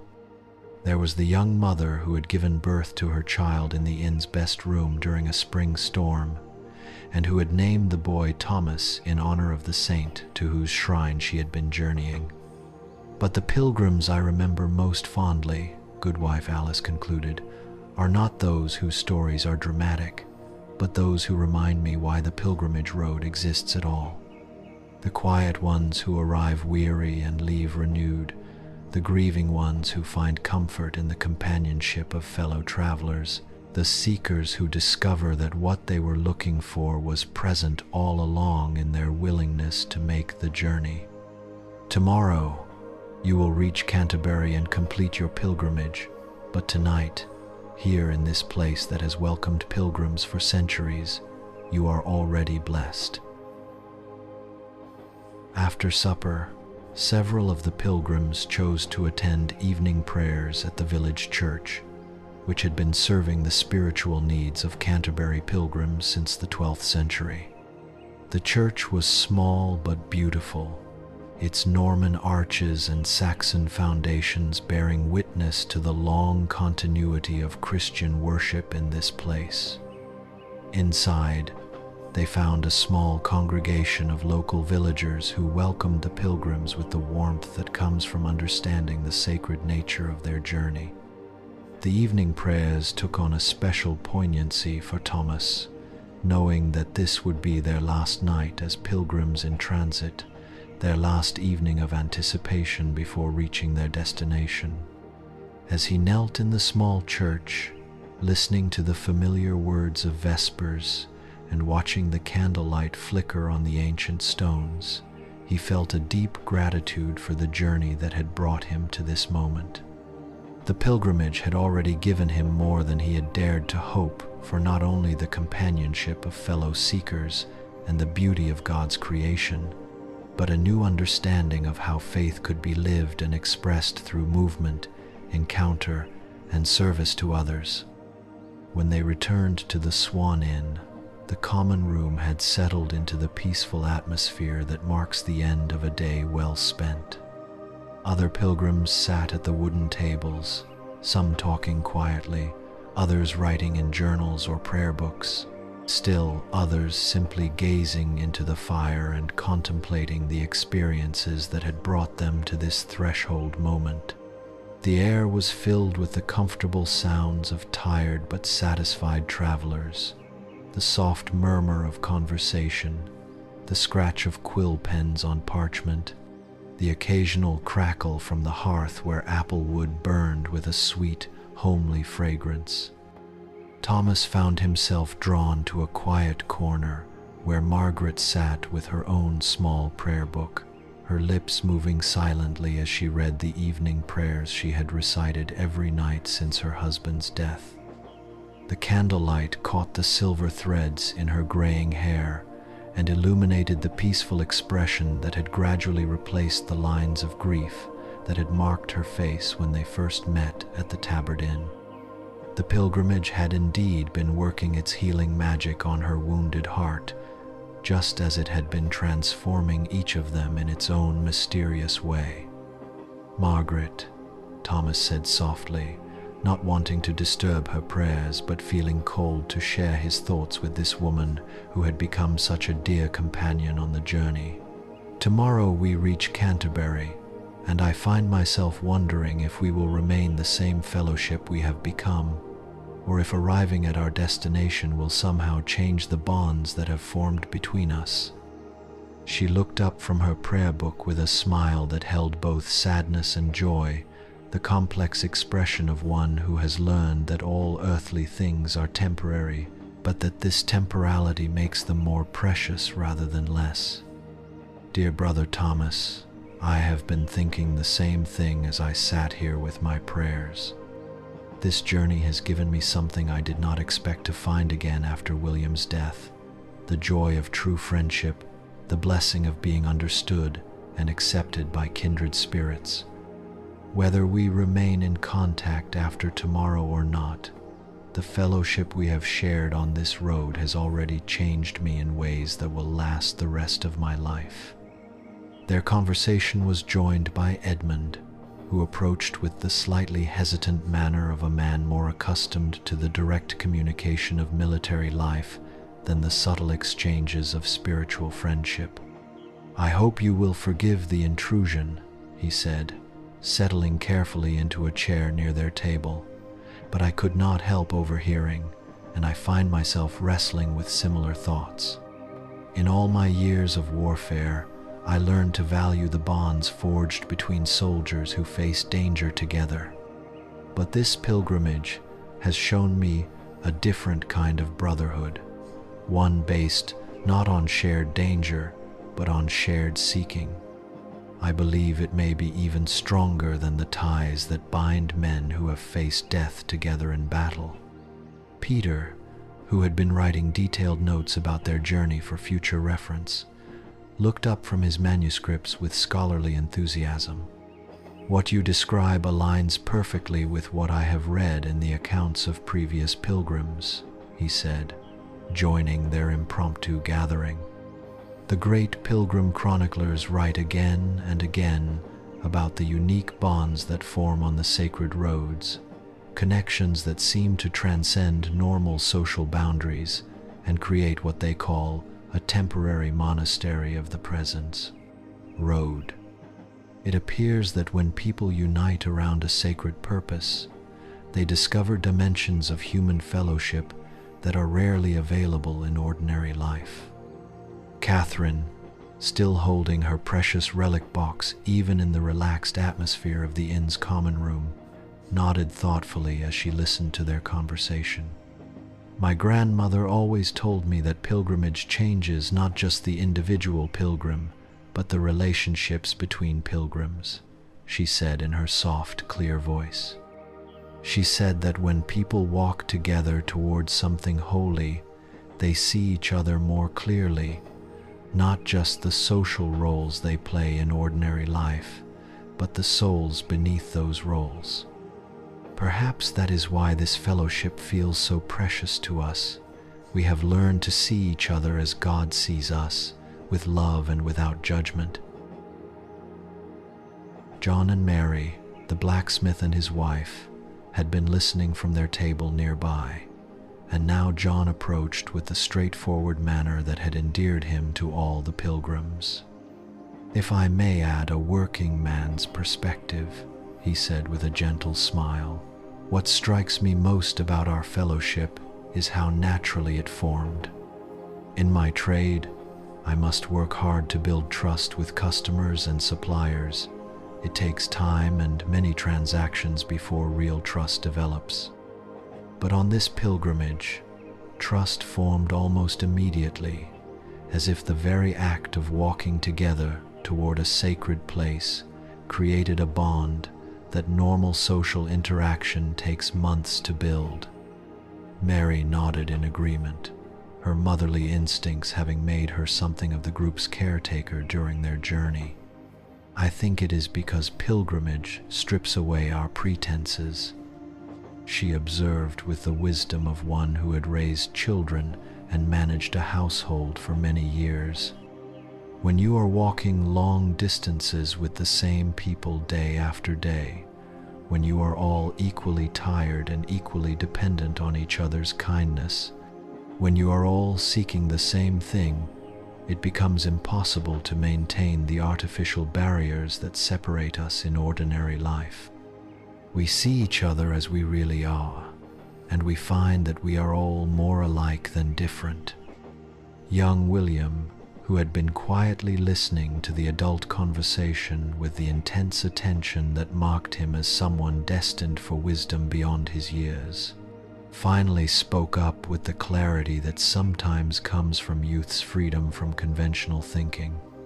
"Perhaps," he said hesitantly, "perhaps this is what the kingdom of heaven is like. People from all walks of life united not by what divides them in the world, but by their common love of God and their desire to draw closer to Him. Maybe pilgrimage gives us a taste of what it will be like when all the faithful are gathered together in paradise." His words created a moment of profound silence in the inn's common room as each pilgrim contemplated this possibility. Thomas felt a stirring in his heart as he realized that the young man had perhaps articulated the deepest truth of their entire journey. The fellowship they had discovered on the pilgrim road was indeed a foretaste of the communion of saints, a temporary glimpse of the unity that awaited all faithful souls in the eternal presence of God. Father Benedict, who had been sitting quietly in a corner reading his breviary, closed his prayer book and joined their gathering with the measured movements of age and dignity. "William speaks with the voice of prophetic wisdom," he said, his eyes twinkling with the joy of recognition. "In my 5 previous pilgrimages to Canterbury, I have witnessed this phenomenon again and again. The temporary communities that form on the sacred roads often provide pilgrims with their clearest earthly experience of what theologians call the communio sanctorum, the communion of all believers across time and space. You have indeed been blessed to experience this grace so fully during your first pilgrimage. Goodwife Alice, who had been quietly tending to other guests, approached their group with a tray of ale and a knowing smile. "Forgive me for overhearing," she said as she refreshed their cups. "But conversations like yours are why I love welcoming pilgrims to the Swan. In 30 years of innkeeping, I have observed that Canterbury pilgrims always seem to discover something precious about human fellowship on their journey. Many leave tokens behind not just as thanks for hospitality, but as symbols of the bonds they have formed with fellow travelers. Would you consider doing the same, leaving some small remembrance of your fellowship that future pilgrims might see and draw encouragement from?" The suggestion was received with enthusiastic agreement. Peter immediately offered to write an inscription on one of the inn's wooden beams, using the scholarly script that had served him so well in his studies. Edmund contributed a small metal cross that he had carried through his military campaigns, saying that it belonged more properly in a place dedicated to peace than in a soldier's pack. Catherine carefully cut a small piece of cloth from the wrapping around her relic box, explaining that her grandmother would have approved of sharing the blessing with future pilgrims. Margaret offered her own small wooden prayer beads, worn smooth by years of faithful use, while John fashioned a tiny horseshoe from a scrap of metal in his pack, a symbol of good fortune for travelers. Mary contributed a pressed flower from the orchards through which they had walked, carefully preserved between the pages of her prayer book.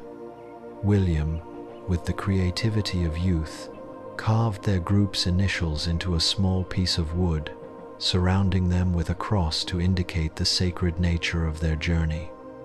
Even Thomas, after some thought, contributed a page from his own notes about the pilgrimage, written in the careful script he had perfected during his years as a monastic scribe. As they worked together to create this memorial of their fellowship, the pilgrims found themselves sharing stories and memories from their journey that they had not previously discussed.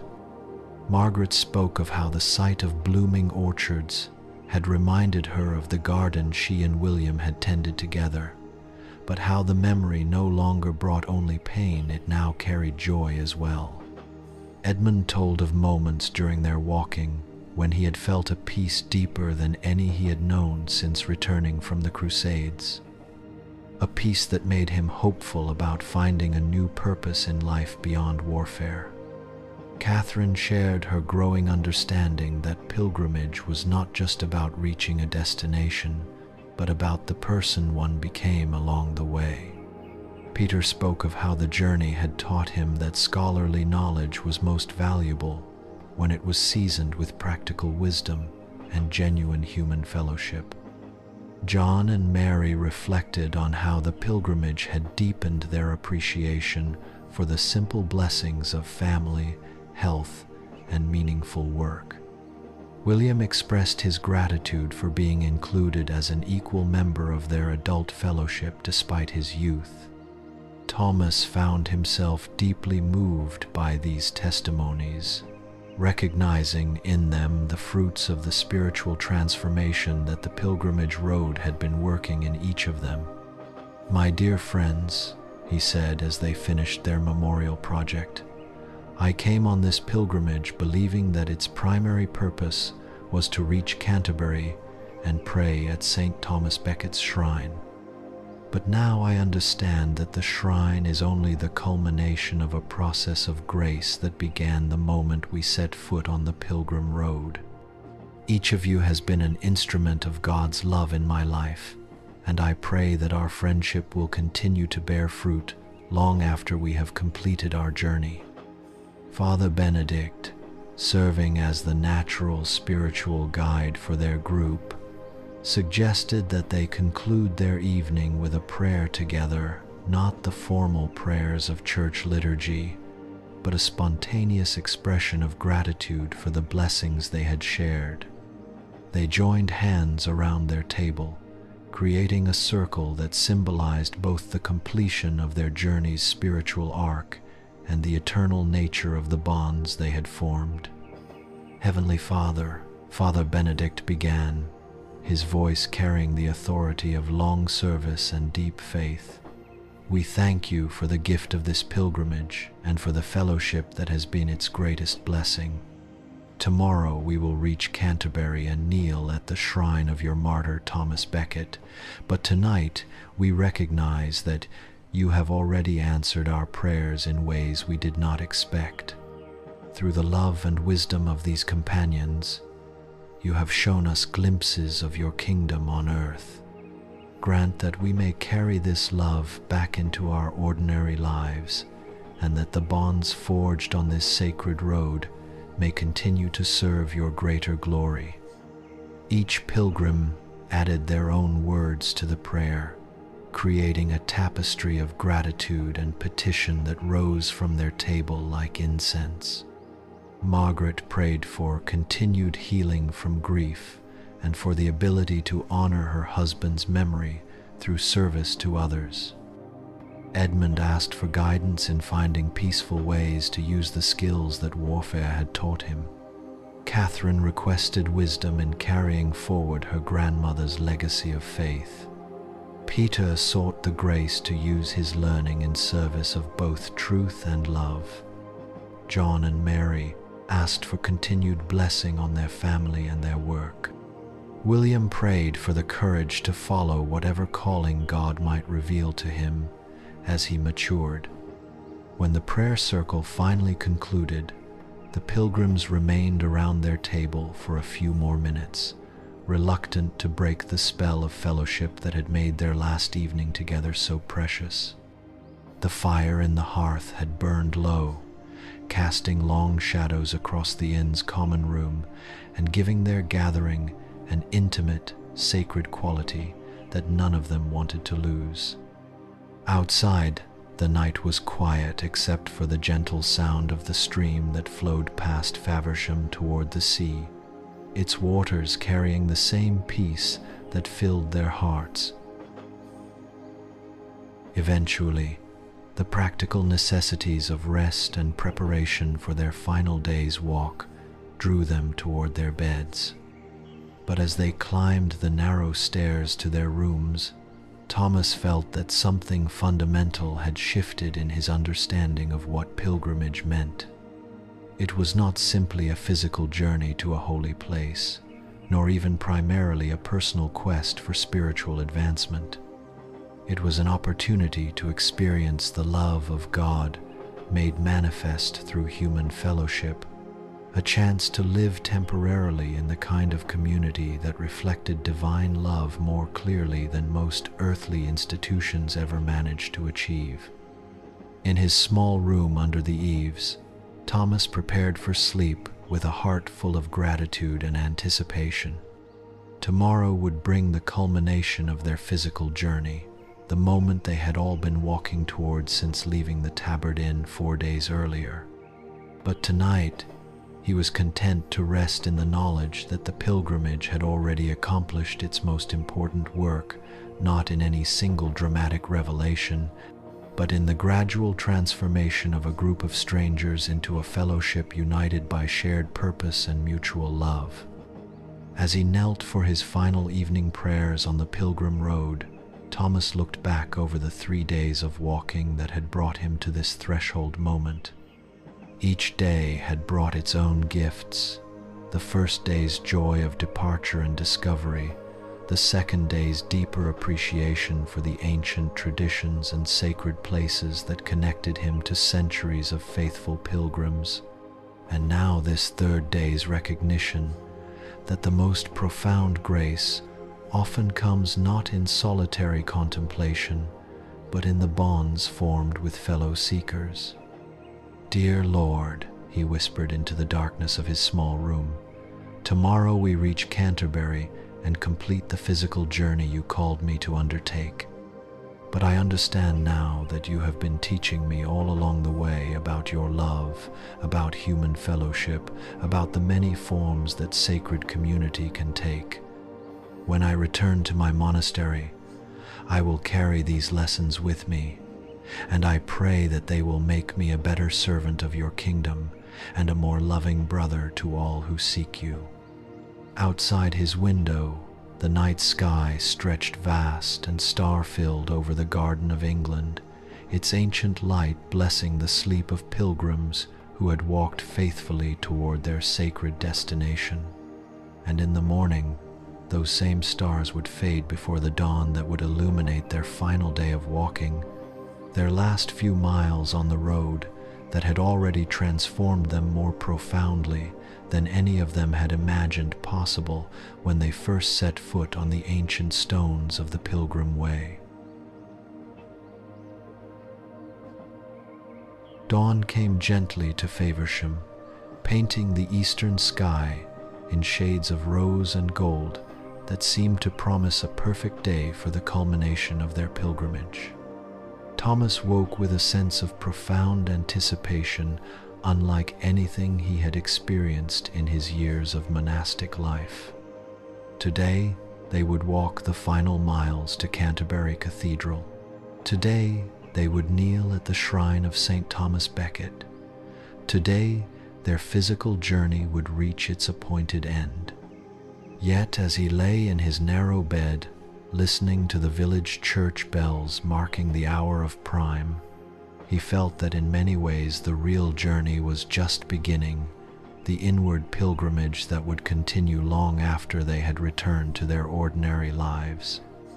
The morning air carried a particular sweetness, as if the very atmosphere was preparing for something sacred.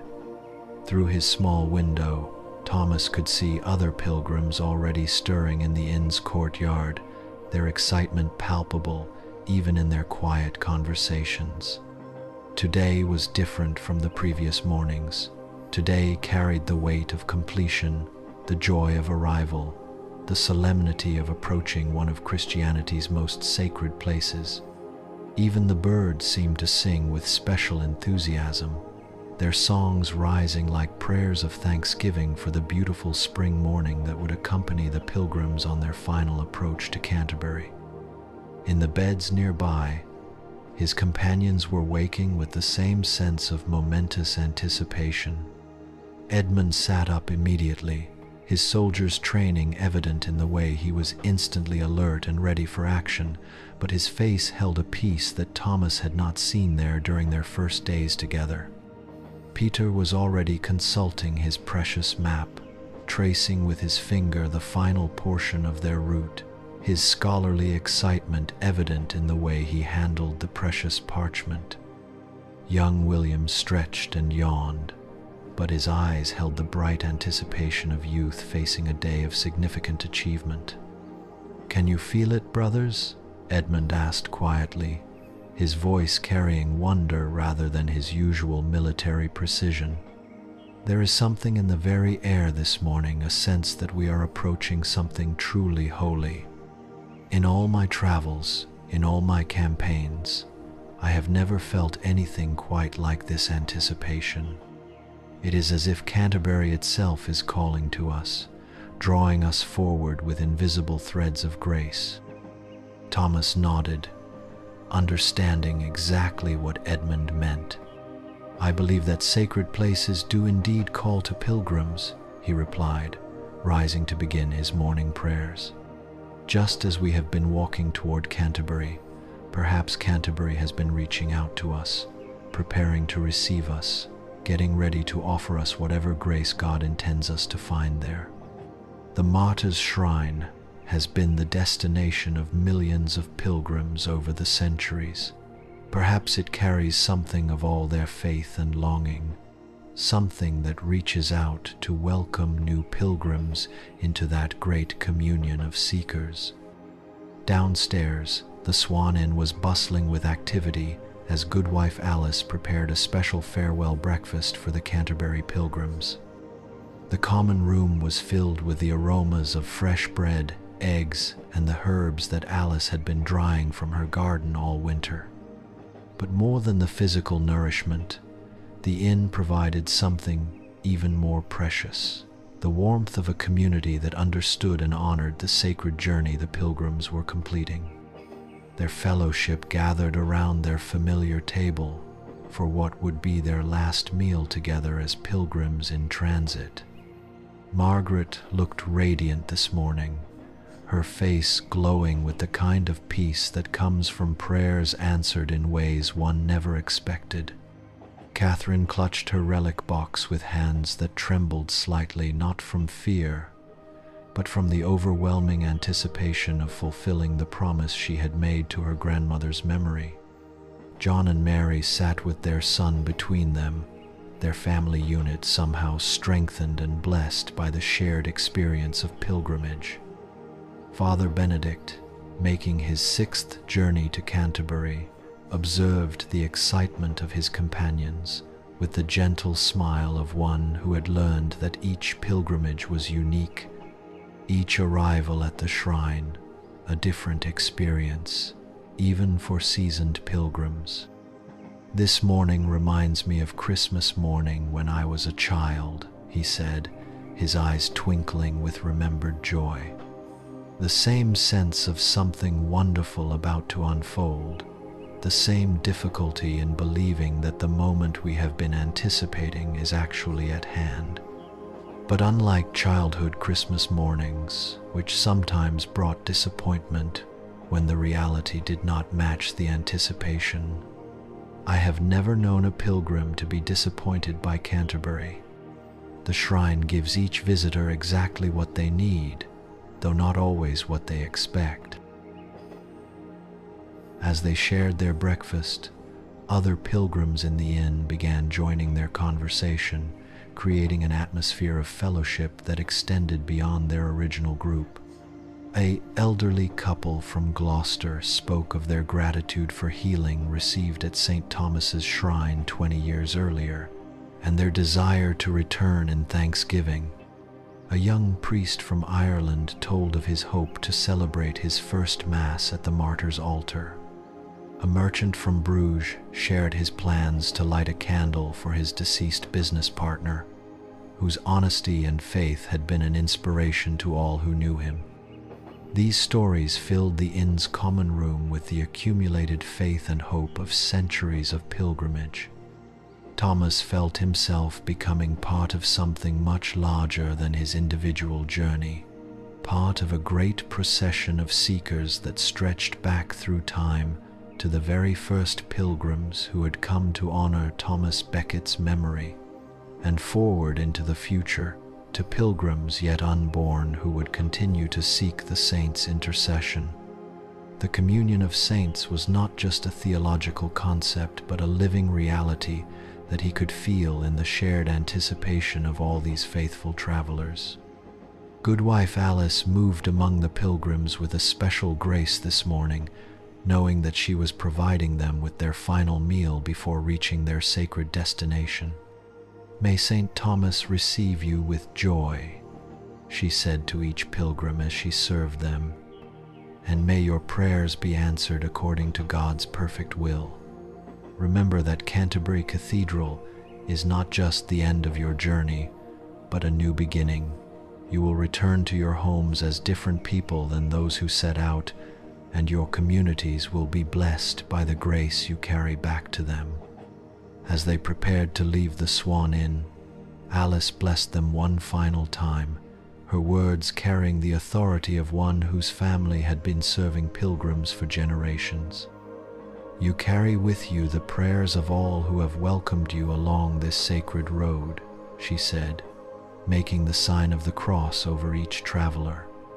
"From Southwark to this very place, you have been supported by a community of faith that extends far beyond what you can see. Take that love with you to Canterbury and bring back the blessing of the martyr to share with all who helped make your journey possible." The morning air was crisp and clear as they set out from Faversham on the final stage of their pilgrimage. The road ahead was well traveled and clearly marked, worn smooth by countless feet over the centuries, lined with stone crosses and wayside shrines that marked the final approach to one of Christianity's most important destinations. Every mile brought them closer to Canterbury, and every step seemed to increase the sense of sacred anticipation that had begun building at dawn. The landscape through which they walked seemed to reflect the significance of their destination. The fields were greener, the flowers more abundant, the very air more fragrant than anything they had encountered on their previous days of walking.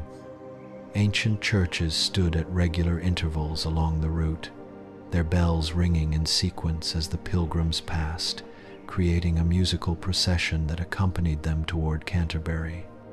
Thomas found himself thinking that this must be what it would be like to approach the heavenly Jerusalem, the very landscape proclaiming the holiness of their destination.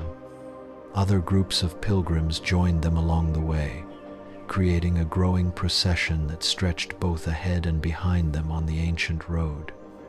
There were families from distant counties, making once-in-a-lifetime journeys to seek the martyr's blessing. There were merchants whose successful businesses allowed them to take time for spiritual pursuits. There were clergy from various orders, some walking in organized groups, others traveling individually. There were nobles and commoners, young and old, healthy and infirm, all united in their desire to reach Canterbury and offer their prayers at Saint Thomas's shrine. The diversity of the pilgrim procession never ceased to amaze Thomas. Here was the universal church made visible, people from every walk of life, every social class, every age and condition, all walking together toward the same sacred destination. The barriers that normally divided people seemed to dissolve on the pilgrim road, replaced by the natural fellowship that arose from shared purpose and mutual need. A nobleman might help a poor widow with her pack, a scholar might share his knowledge with an illiterate farmer, a young person might offer their arm to support an elderly pilgrim, acts of charity that flowed naturally from the spirit of pilgrimage. Around midday, they reached the crest of a hill from which Canterbury first became clearly visible in the distance. The sight that greeted them took their breath away, the great cathedral rising from the plain like a vision of heaven made manifest on earth, its towers reaching toward the sky with an elegance and grace that spoke of generations of faithful craftsmanship dedicated to God's glory. Even from several miles away, the building's grandeur was overwhelming, its size and beauty proclaiming the importance of the saint whose remains lay within its sacred walls. Catherine was the first to spot the cathedral towers, and her cry of joy and recognition brought all the pilgrims to a halt. "There it is," she exclaimed, tears streaming down her face as she pointed toward the distant spires. "Canterbury Cathedral, the end of our journey, the goal of all our walking, the place where Saint Thomas Becket gave his life for the church and now intercedes for all who seek his aid. I can hardly believe we are so close that in just a few more hours we will be kneeling at his shrine." The other pilgrims gathered around Catherine, sharing in her emotion as they gazed toward their destination. Margaret wiped tears from her own eyes, overwhelmed by the realization that her long journey of grief was approaching its transformation into peace. Edmund stood at attention, as if saluting a great commander, his military bearing softened by the unmistakable evidence of deep feeling. Peter consulted his map one final time, confirming that they were indeed looking at their journey's end. John and Mary embraced their son, sharing the joy of completing a family pilgrimage that would be remembered for generations. Father Benedict, despite having made this approach 5 times before, was visibly moved by the sight of Canterbury's towers. "Each time I see the cathedral from this hill," he said softly, "I am reminded of the first time I beheld the New Jerusalem in a vision during my youth. There is something about Canterbury that speaks to the deepest longings of the Christian heart, the desire for a place where heaven and earth meet, where the veil between the temporal and eternal becomes thin enough for miracles to occur." They paused at this viewpoint for a meal of bread and ale, sharing their simple food with the profound gratitude that comes from knowing that a long-sought goal is finally within reach. As they ate, they were joined by other pilgrims who had stopped at the same spot for the same purpose, to gaze upon Canterbury Cathedral and prepare their hearts for the sacred encounter that awaited them. The hilltop became an impromptu gathering place for pilgrims from many different groups, all united in their anticipation and wonder. An elderly monk from a monastery in Wales spoke of the miracle he had witnessed at Saint Thomas's shrine the previous year. A young girl born deaf who had received her hearing after her parents brought her to pray at the martyr's tomb. A merchant from France told of his recovery from a wasting illness after making a vow to visit Canterbury. A widow from York shared her story of finding peace after her husband's death through prayer at the shrine. These testimonies filled all the pilgrims with renewed faith and heightened anticipation for their own encounters with the saint's miraculous power. As the afternoon progressed, they descended from the hilltop toward Canterbury, joining the steady stream of pilgrims, merchants, and local travelers that flowed along the final miles of the ancient road. The closer they came to the city, the more the atmosphere changed from that of countryside pilgrimage to urban arrival. The road became more crowded, the buildings more substantial, the signs of human activity more intense, but underlying all the bustle of approaching a major destination was the unmistakable sense that this was a holy city, a place set apart for sacred purposes. The walls of Canterbury appeared before them in the late afternoon sunlight, ancient stone barriers that had protected the city and its precious cathedral for centuries.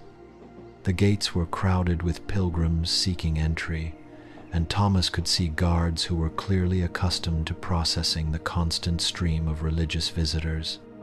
As their group approached the main gate, he felt his heart beating faster with anticipation.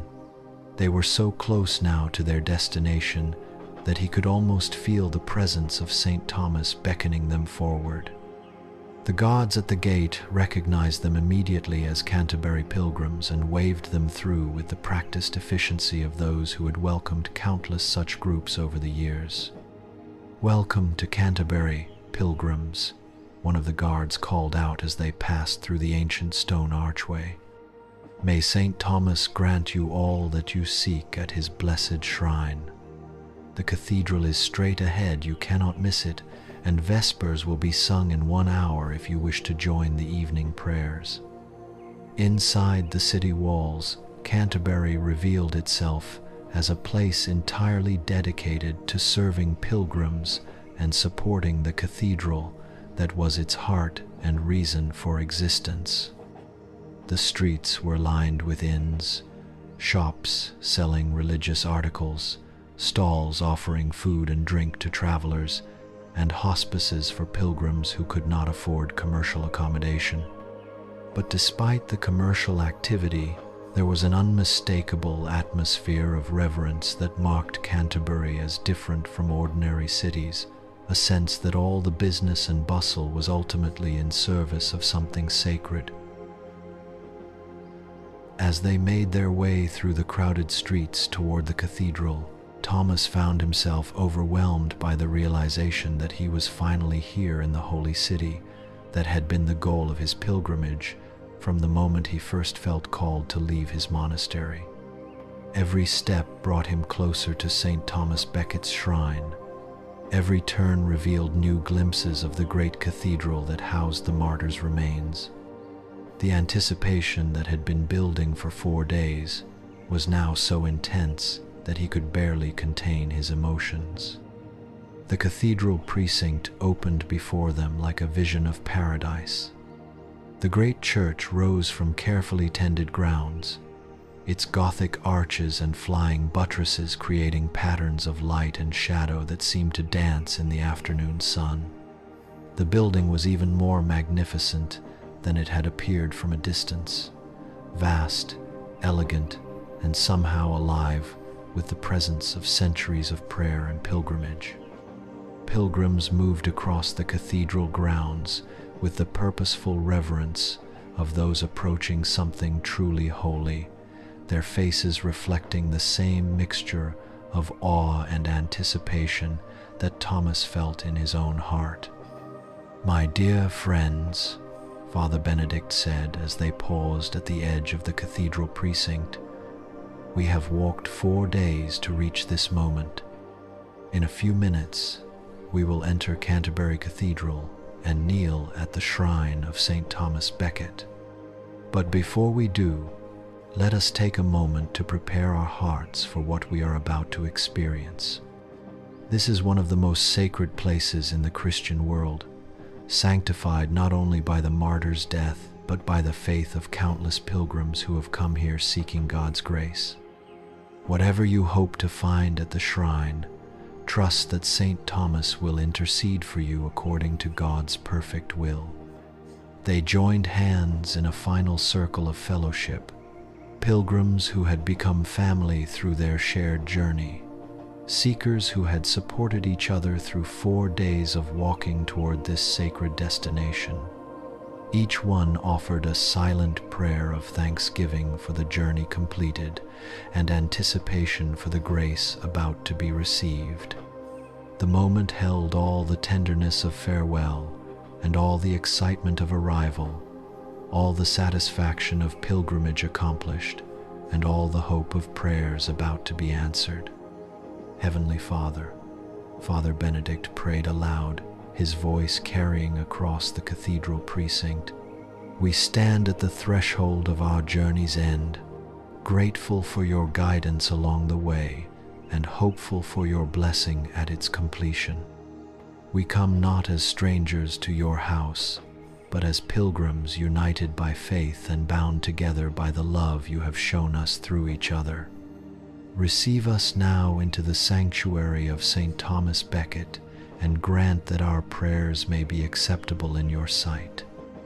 When the prayer circle dissolved, they moved as one body toward the great cathedral doors, their footsteps echoing on the ancient stones that had welcomed pilgrims for over 3 centuries.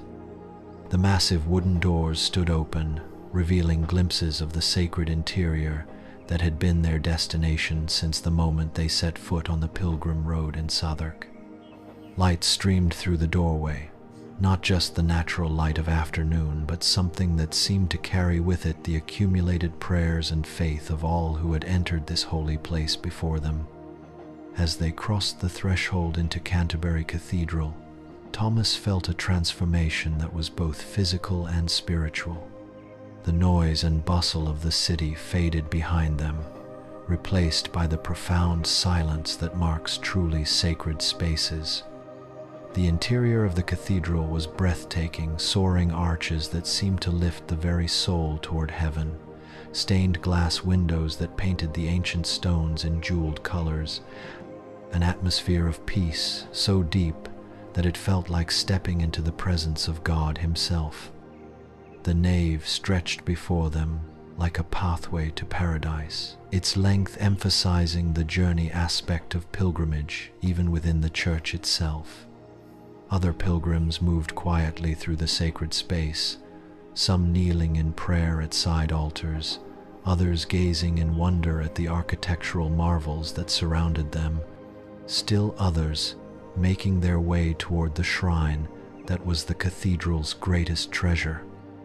The soft murmur of prayers offered in dozens of languages created a gentle symphony of faith that seemed to rise like incense toward the vaulted ceiling. Margaret gasped audibly as they entered the cathedral, her hand flying to her heart in a gesture of overwhelming emotion.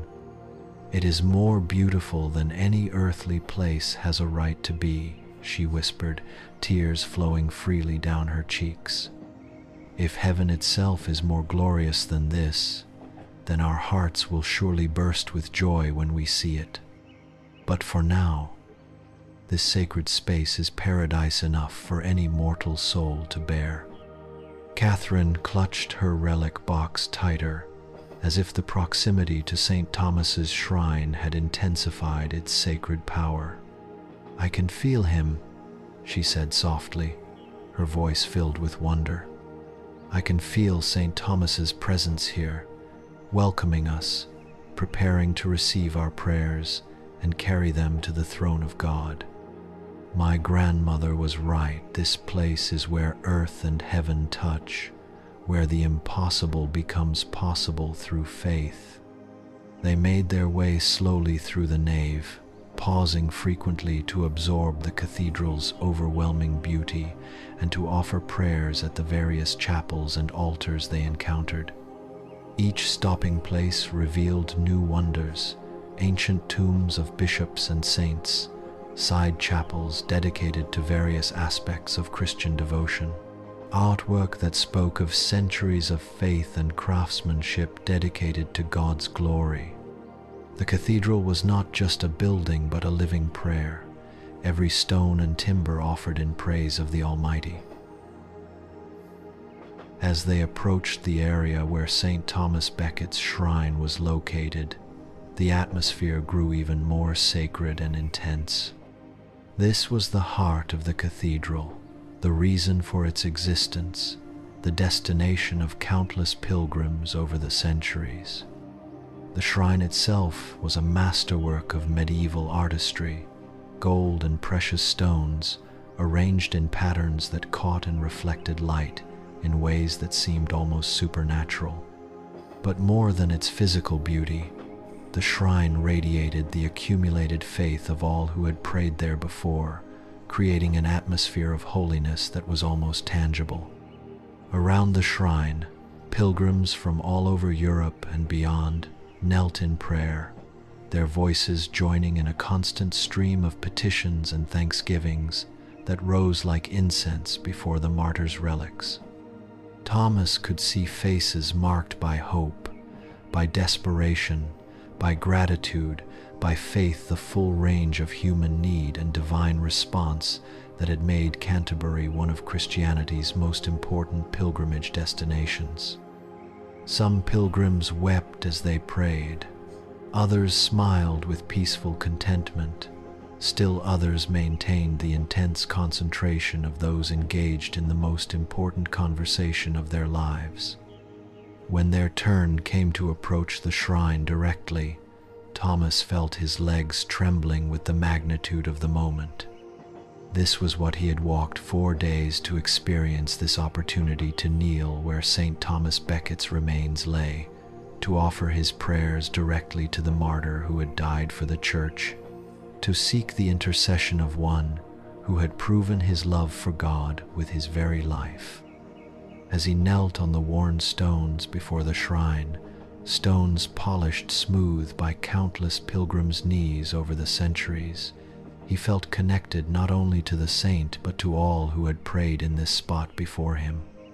"Blessed Saint Thomas," Thomas prayed silently, his heart too full for words to adequately express his feelings. "I have come from my monastery seeking to understand God's will for my life more clearly. Through this pilgrimage, you have already shown me wonders I never expected: the joy of fellowship with fellow seekers, the beauty of God's creation, the countless ways His love manifests through human kindness. Now I place myself and my future service entirely in your hands, trusting that you will guide me toward whatever path will best serve His kingdom." Beside him, Margaret knelt with her face buried in her hands, her whole body shaking with the force of emotions too long held in check. "Dear Saint Thomas," she whispered through her tears, Help me to transform my grief into something that serves others. My William is gone from this earth, but the love we shared remains, and I want to use that love to bring comfort to others who suffer as I have suffered. Show me how to carry his memory forward in ways that honor both his life and God's purposes. Catherine carefully unwrapped her grandmother's relic and held it reverently against the shrine, her face glowing with the fulfillment of a sacred promise. "Thank you, blessed martyr," she prayed aloud, "for allowing me to complete the pilgrimage my grandmother could not finish herself. I pray that her soul is at peace, and that this moment of connection between her relic and your shrine will bring blessing to all our family for generations to come. Help me to live a life worthy of the faith she passed down to me." Edmund knelt with the bearing of a soldier reporting to his supreme commander, but his prayer was that of a man seeking a new mission in life. "Saint Thomas," he prayed with military directness, "I have served earthly lords in warfare, but I desire now to serve the Prince of Peace in whatever way he calls me. Grant me wisdom to use the skills I learned in war for the service of peace, and courage to follow whatever path leads toward your greater glory." Peter approached the shrine with his scholar's instincts for careful observation, but his prayer was that of a humble seeker rather than an academic investigator. "Blessed Martyr," he prayed silently, "help me to remember that all knowledge is meant to serve love, and all learning should lead toward greater service of God and neighbor. Let my studies bear fruit in wisdom that benefits the Church and brings glory to the truth you died to defend." John and Mary knelt together with their son between them, their family prayer rising as one voice before the shrine. "Saint Thomas," John prayed for all three of them, "bless our family and our work, that both may serve your purposes. Help us to raise our son in wisdom and faith, to conduct our business with honesty and charity, and to remember always that all we have comes from God's generous hand. May this pilgrimage mark the beginning of even deeper faith for our family." Young William, kneeling between his parents but offering his own individual prayer, asked for guidance in discovering his calling in life. "Dear Saint Thomas," he prayed with the earnestness of youth, "I am still learning what God wants me to do with my life. Help me to be open to his call, whether it leads to trade like my father, to scholarship like Brother Peter, to religious life like Brother Thomas, or to some path I have not yet imagined. Grant me the courage to follow wherever you and God lead me." Father Benedict, despite having prayed at this shrine 5 times before, approached with the fresh reverence that marked him as a true pilgrim rather than a mere tourist.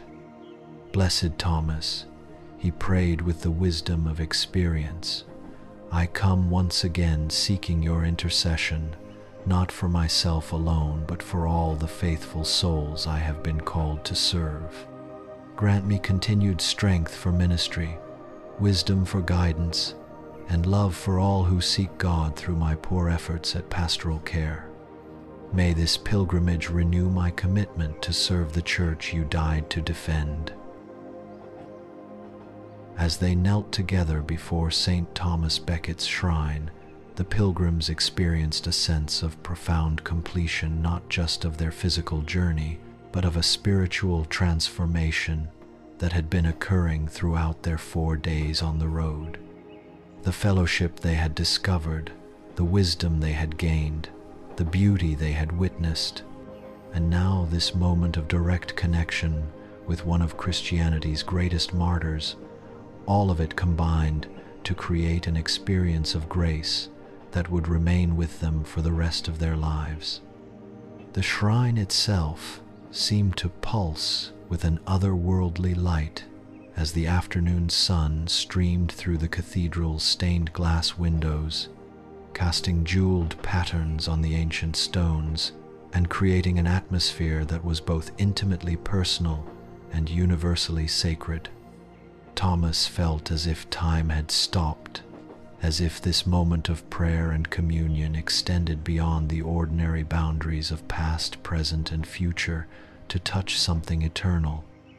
Around them, the constant stream of other pilgrims continued, people from every corner of Europe and beyond, representing every social class and condition of life, all united in their desire to connect with the divine through the intercession of Saint Thomas Becket.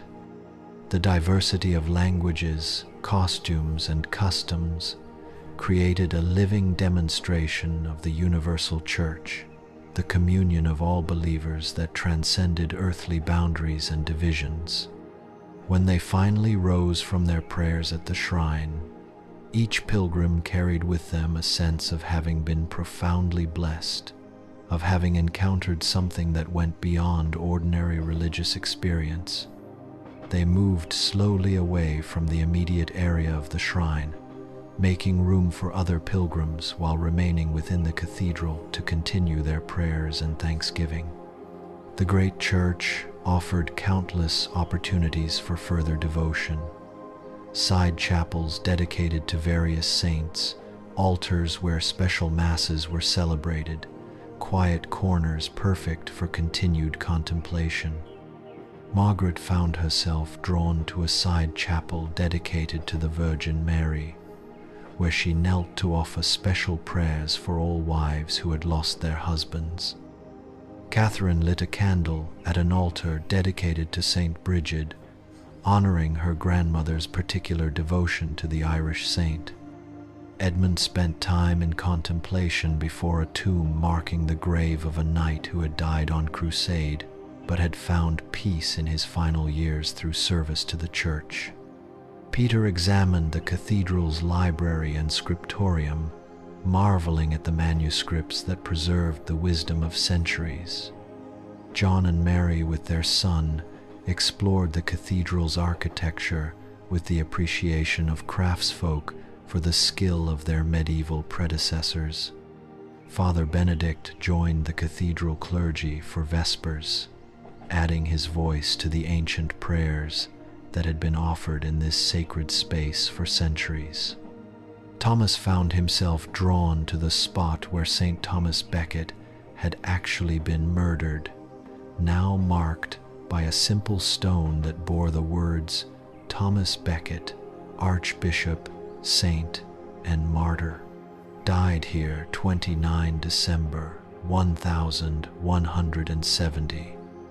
As evening approached and the cathedral began to prepare for the night offices, the pilgrims gradually gathered once more in the nave, their individual prayers and explorations complete for the day. They had accomplished what they had set out to do. They had reached Canterbury, prayed at Saint Thomas's shrine, and received whatever grace the martyr and God had chosen to bestow upon them. But rather than feeling that their pilgrimage was over, they sensed that it had reached a new phase, that they were now pilgrims returning rather than pilgrims seeking. "My dear companions," Thomas said as they stood together in the great nave, the afternoon light streaming through the windows, painting everything in colors that seemed borrowed from paradise itself. "We came to Canterbury as seekers, and we leave as witnesses. We have seen the saint's shrine, offered our prayers, and been blessed beyond our hopes or expectations.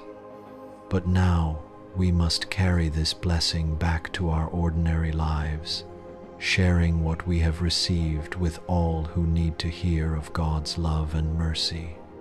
Father Benedict nodded in agreement, his face glowing with the satisfaction of a pilgrimage completed in faith and fellowship. The end of pilgrimage is not really an end at all, but a transformation. We become living shrines, carrying the grace we have received at Canterbury back into the world where it can touch other lives. Each of us will return to our former occupations, but we will never again be quite the same people who set out from the Tabard Inn 4 days ago. As the cathedral bells began ringing vespers, calling all within the sacred precincts to evening prayer, the pilgrims knew that their time of formal pilgrimage was drawing to a close. Tomorrow, they would begin the journey back to their ordinary lives.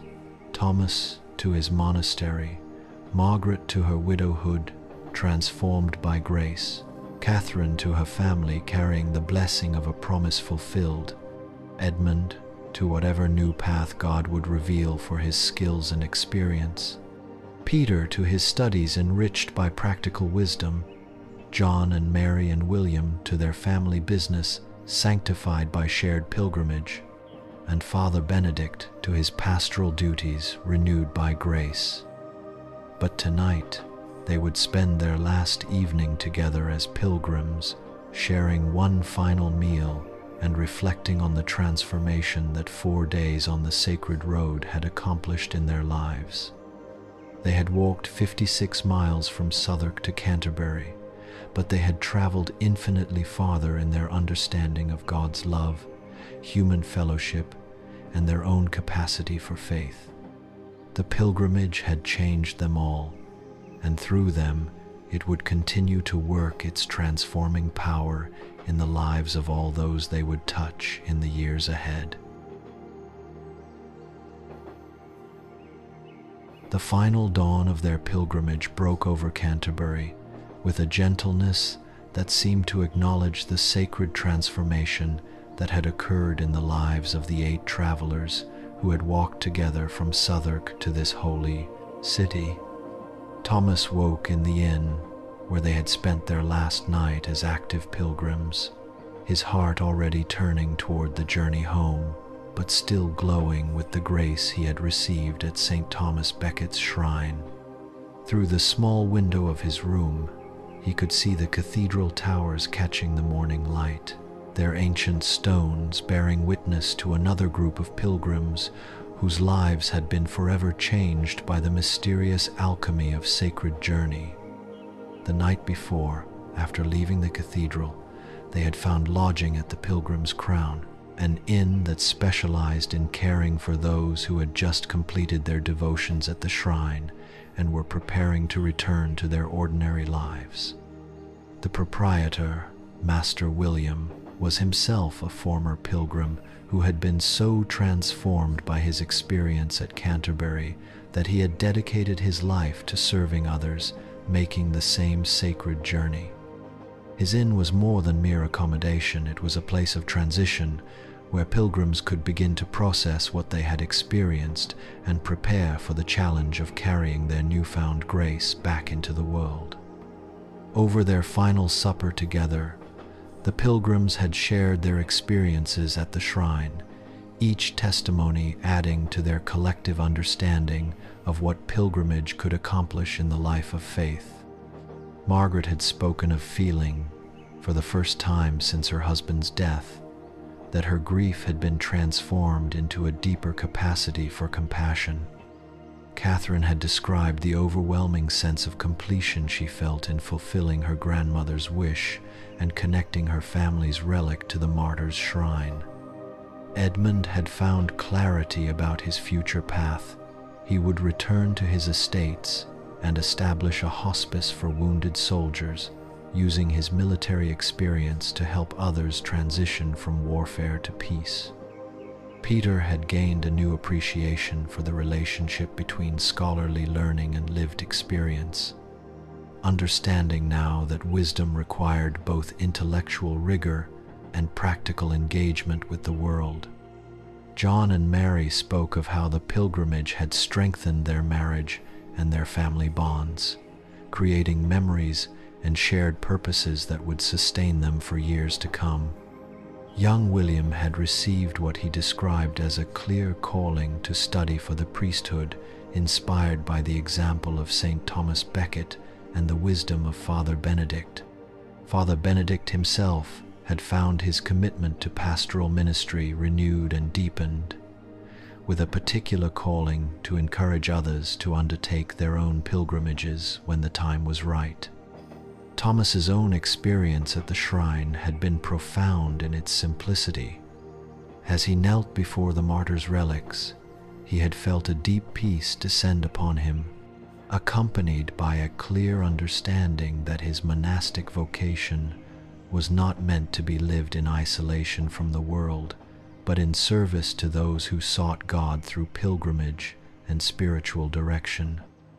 He would return to his abbey, but with a new ministry helping other monks and lay people discern when they might be called to undertake pilgrimages of their own, and supporting them as they processed the transformations such journeys could bring. Now, on this final morning, as he prepared for the journey home, Thomas felt the weight of responsibility that came with grace received. He had been blessed beyond his expectations during these 4 days on the road, but blessing always carried with it the obligation to share what had been received. The fellowship he had discovered with his fellow pilgrims was too precious to be hoarded. The wisdom he had gained from walking the ancient roads was too valuable to be kept to himself. The peace he had found at Canterbury's shrine was too profound not to be offered to others who might need what pilgrimage could provide. Downstairs in the inn's common room, his companions were already gathering for their final breakfast together as pilgrims. The atmosphere was bittersweet, joyful because of all they had accomplished and received, but tinged with sadness at the approaching end of the fellowship that had sustained them through 4 days of sacred travel.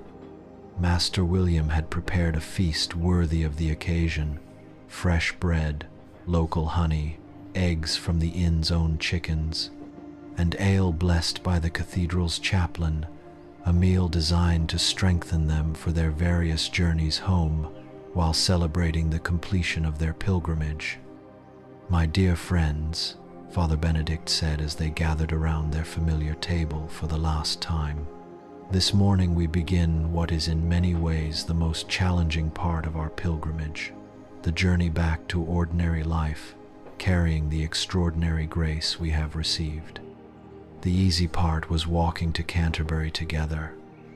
The difficult part will be living as transformed people in communities that may not understand what we have experienced.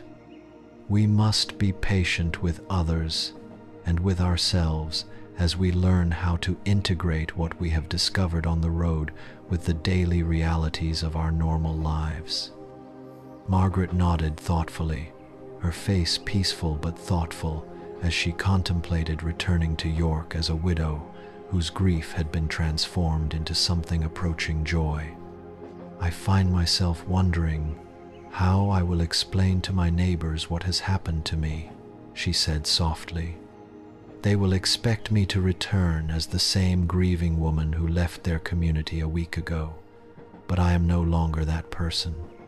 The pilgrimage has taught me that love is stronger than death, that William's spirit lives on not just in my memories but in my capacity to serve others who suffer as I once suffered." Catherine, still holding her grandmother's relic box, but now with the contentment of one whose sacred duty has been fulfilled, smiled at Margaret's words. "Perhaps that is one of the gifts of pilgrimage fellowship," she suggested gently. "We have witnessed each other's transformation, so we know that the changes we feel are real rather than imaginary. When others doubt or question what we have experienced, we can remember how we saw God's grace working in each other's lives during our time on the road." Edmund, who had been characteristically quiet during breakfast, suddenly spoke with the decisiveness that marked all his important announcements. "I have made a decision," he said, his voice carrying the authority of one who had thought long and carefully about his words. "Before we part company, I want to invite each of you to visit me at my estates in Lincolnshire whenever you are able. The hospice I plan to establish will need advisors, supporters, and friends who understand the transformative power of pilgrimage. More than that, I do not want to lose the fellowship we have discovered.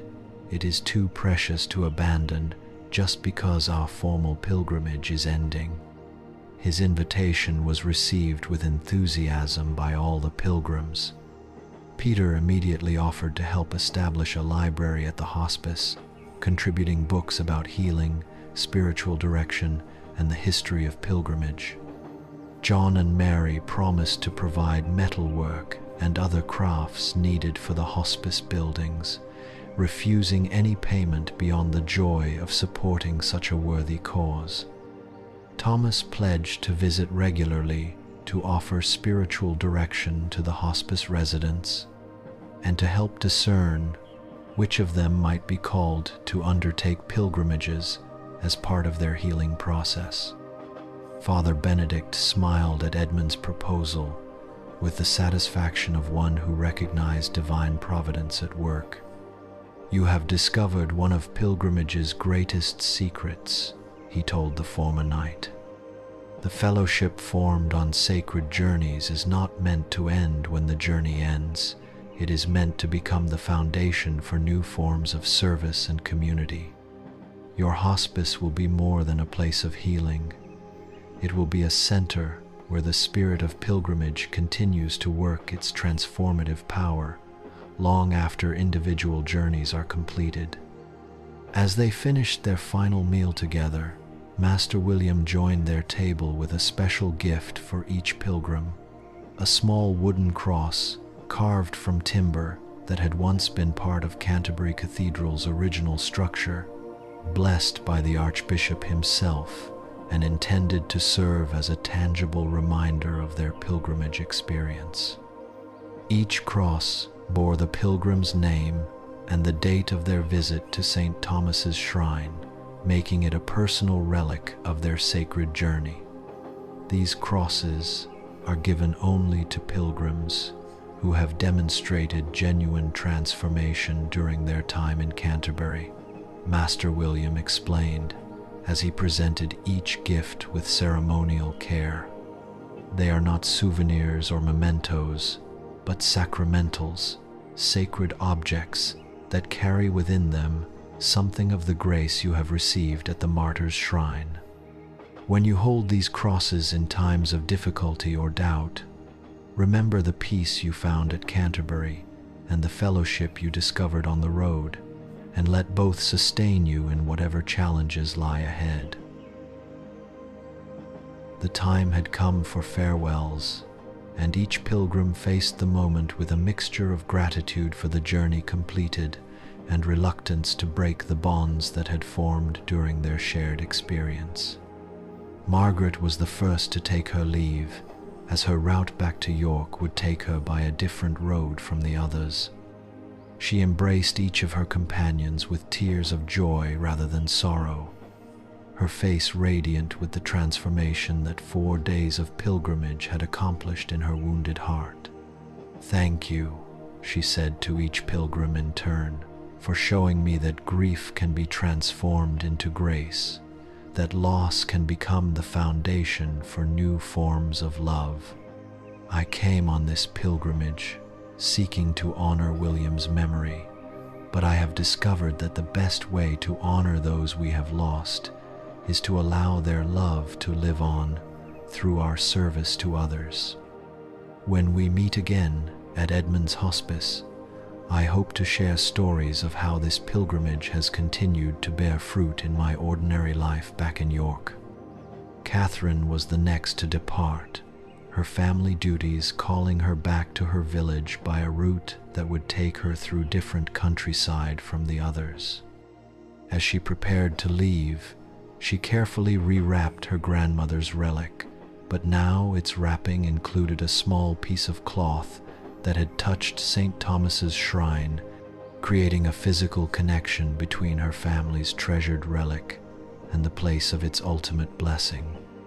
"This pilgrimage has taught me that we carry our ancestors' faith forward not just by preserving their relics, but by living lives worthy of their sacrifices," she said as she bid farewell to her fellow pilgrims. "My grandmother's spirit will live on not in this box I carry, but in the way I choose to serve God and neighbor in the years ahead. Thank you all for helping me understand that pilgrimage is not just about honoring the past, but about creating a future worthy of those who have gone before us.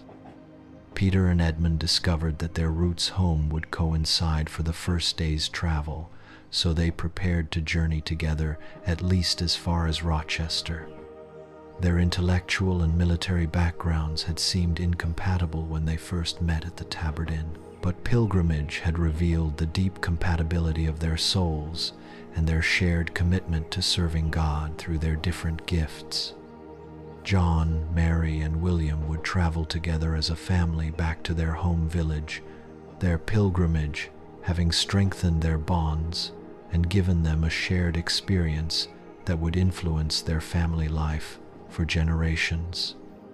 Young William's calling to the priesthood had been confirmed during their time at Canterbury, and his parents were already making plans to support his theological education, seeing it as a continuation of the grace their family had received through pilgrimage. Father Benedict would remain in Canterbury for several more days, attending to ecclesiastical business and consulting with the cathedral chapter about establishing better support systems for pilgrims in the future.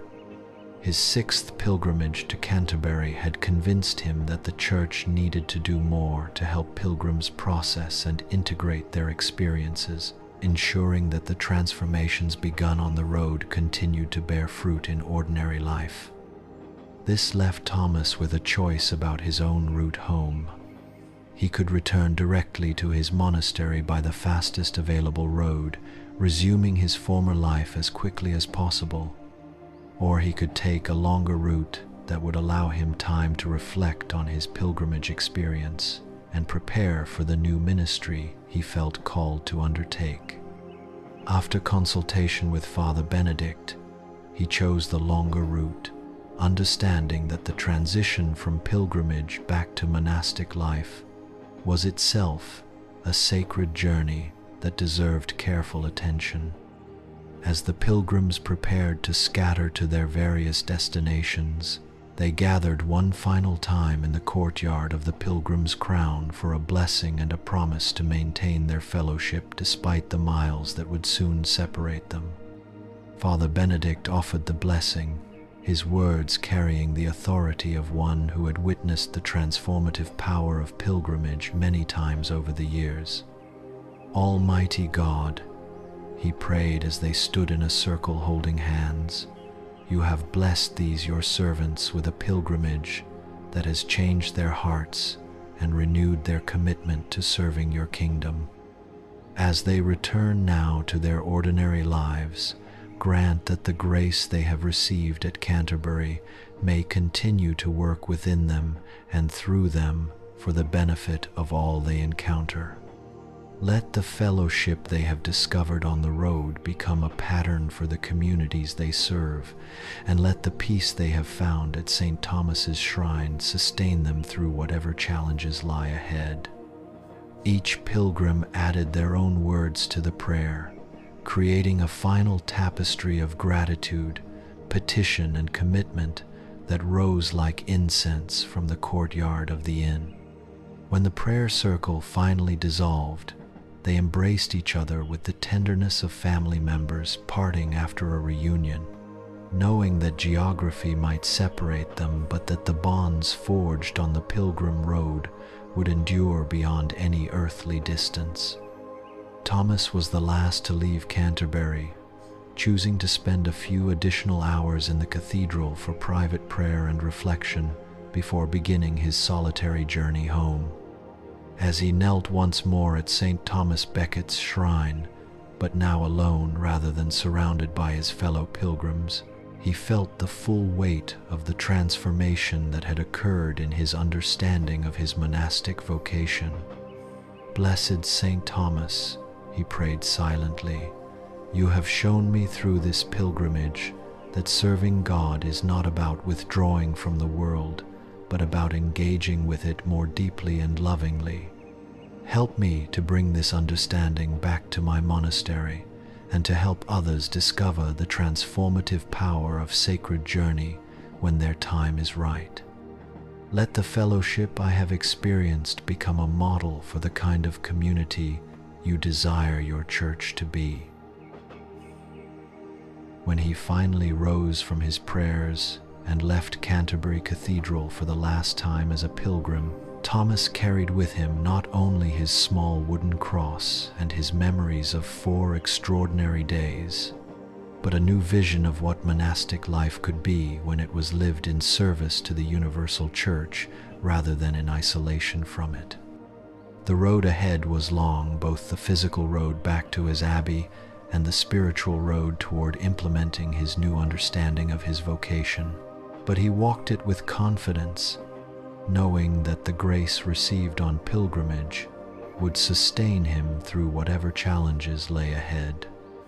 Behind him, Canterbury settled back into its eternal rhythm of receiving pilgrims, blessing them at the martyr's shrine, and sending them forth as witnesses to the transformative power of sacred journey. The cathedral's bells continued their ancient song of prayer and praise, their bronze voices carrying across the countryside to call other seekers to undertake their own pilgrimages when God's timing was right. And on roads throughout England and beyond, the 8 pilgrims who had walked together from Southwark to Canterbury began the lifelong process of living out the grace they had received, sharing with their communities the love and wisdom they had discovered on the sacred way.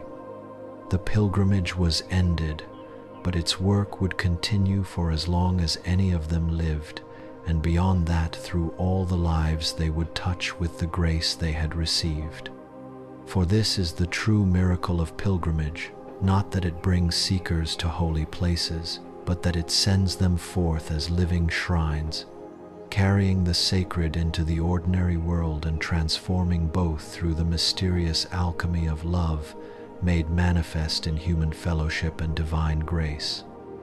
As Thomas walked slowly away from Canterbury along the ancient pilgrim road, his staff tapping rhythmically on the worn stones, he knew that he would never be the same monk who had left his abbey 4 days earlier.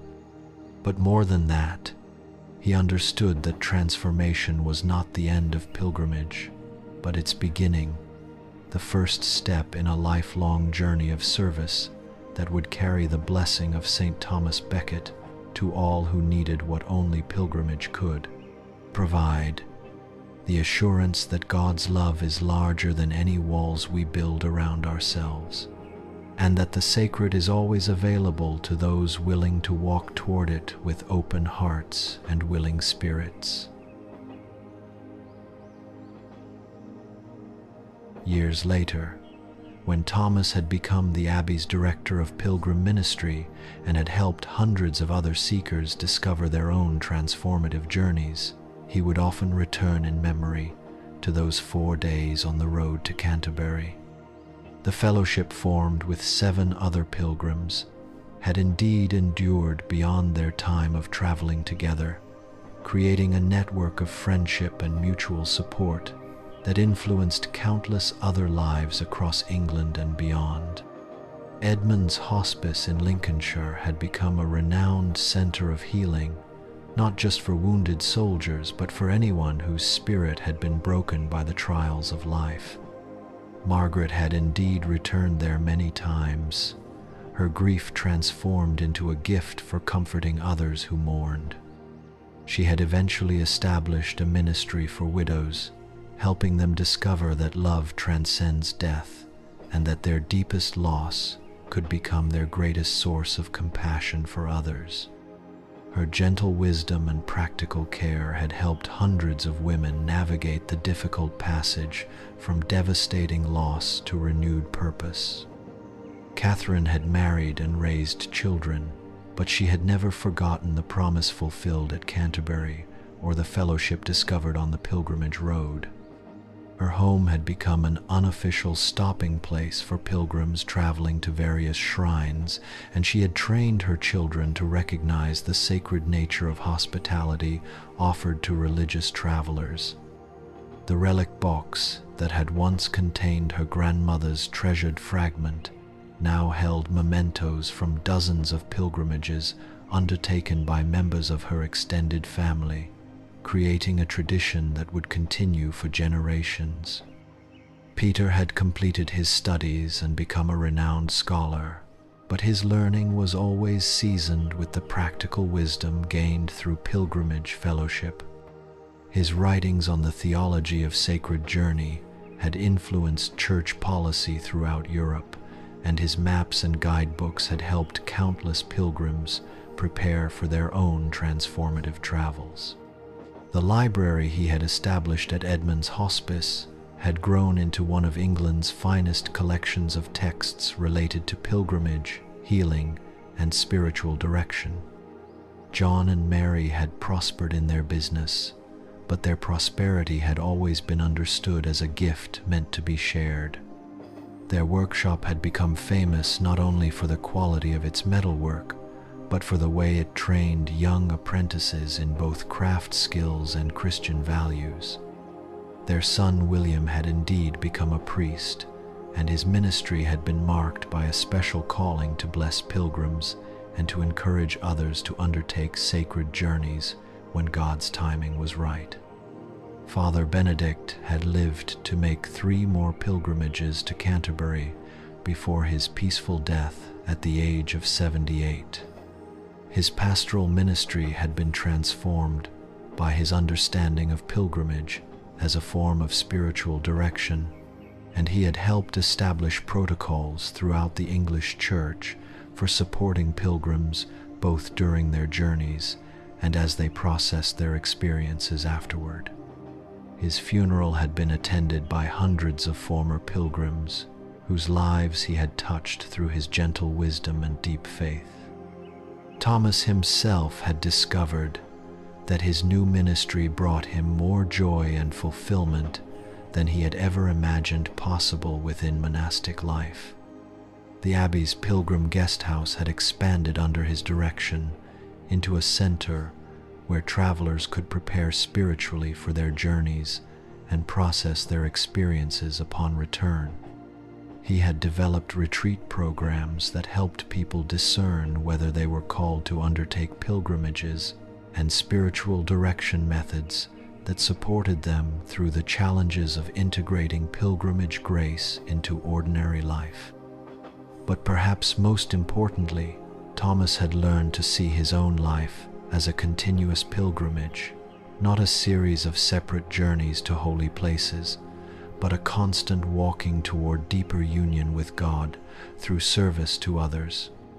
Every person who came to him seeking guidance about pilgrimage was an opportunity to relive his own transformative journey to Canterbury.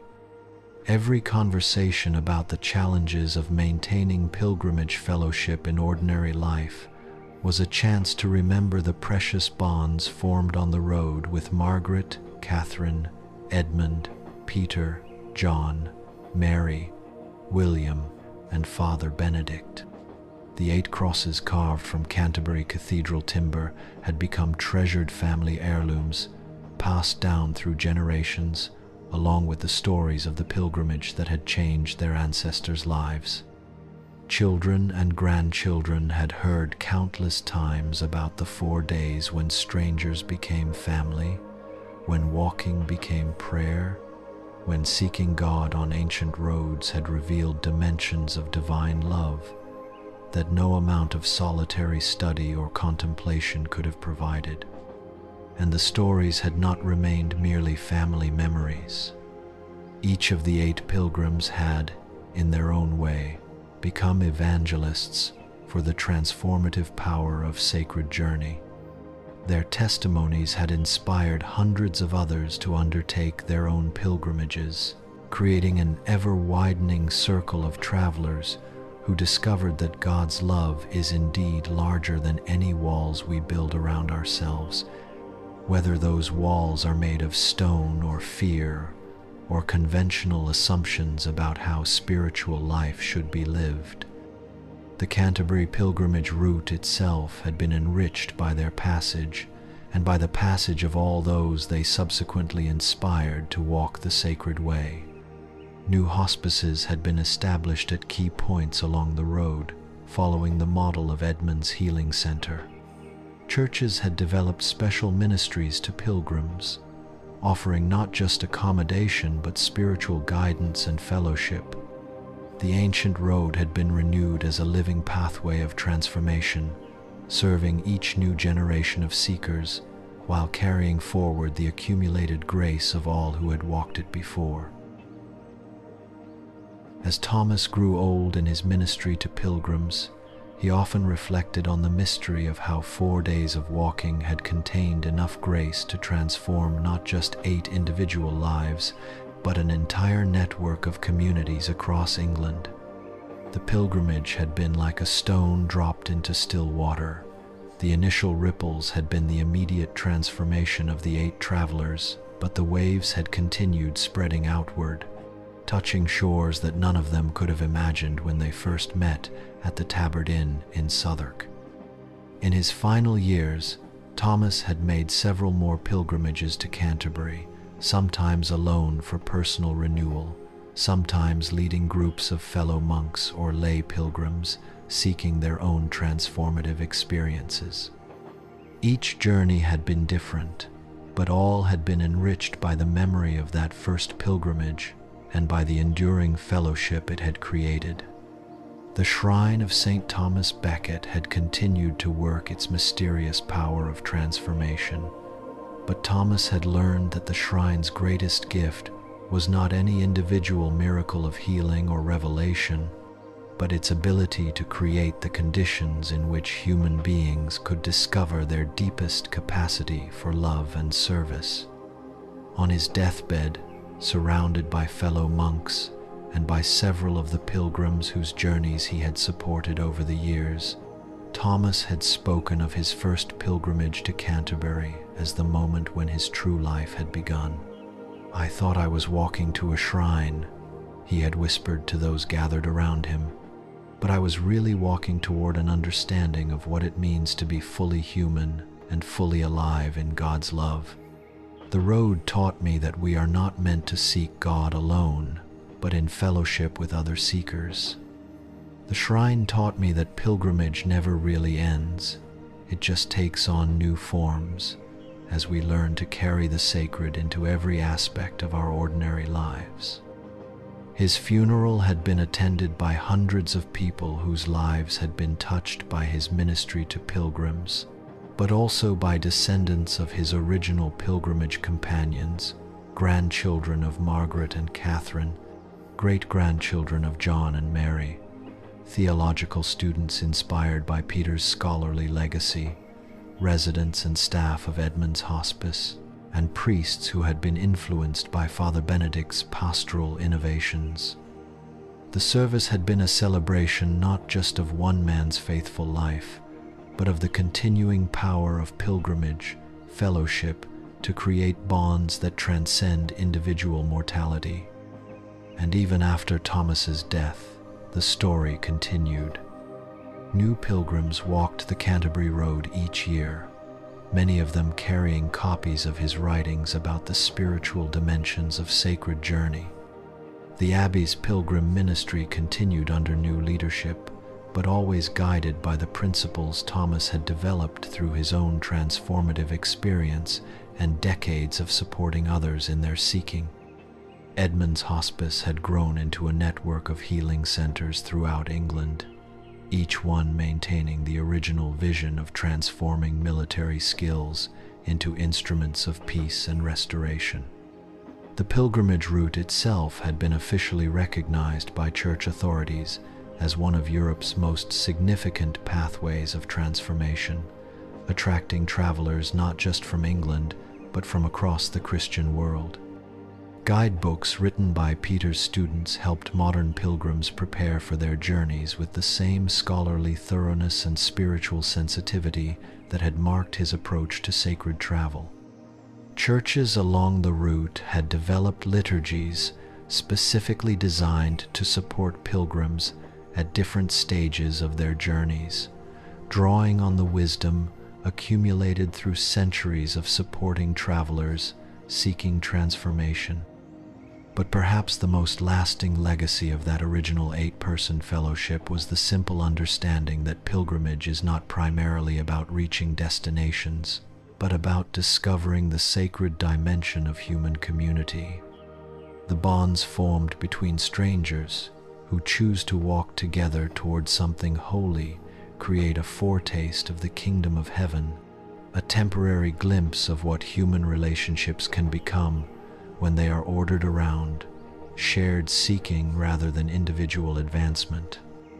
This understanding had influenced not just pilgrimage ministry, but many other aspects of church life.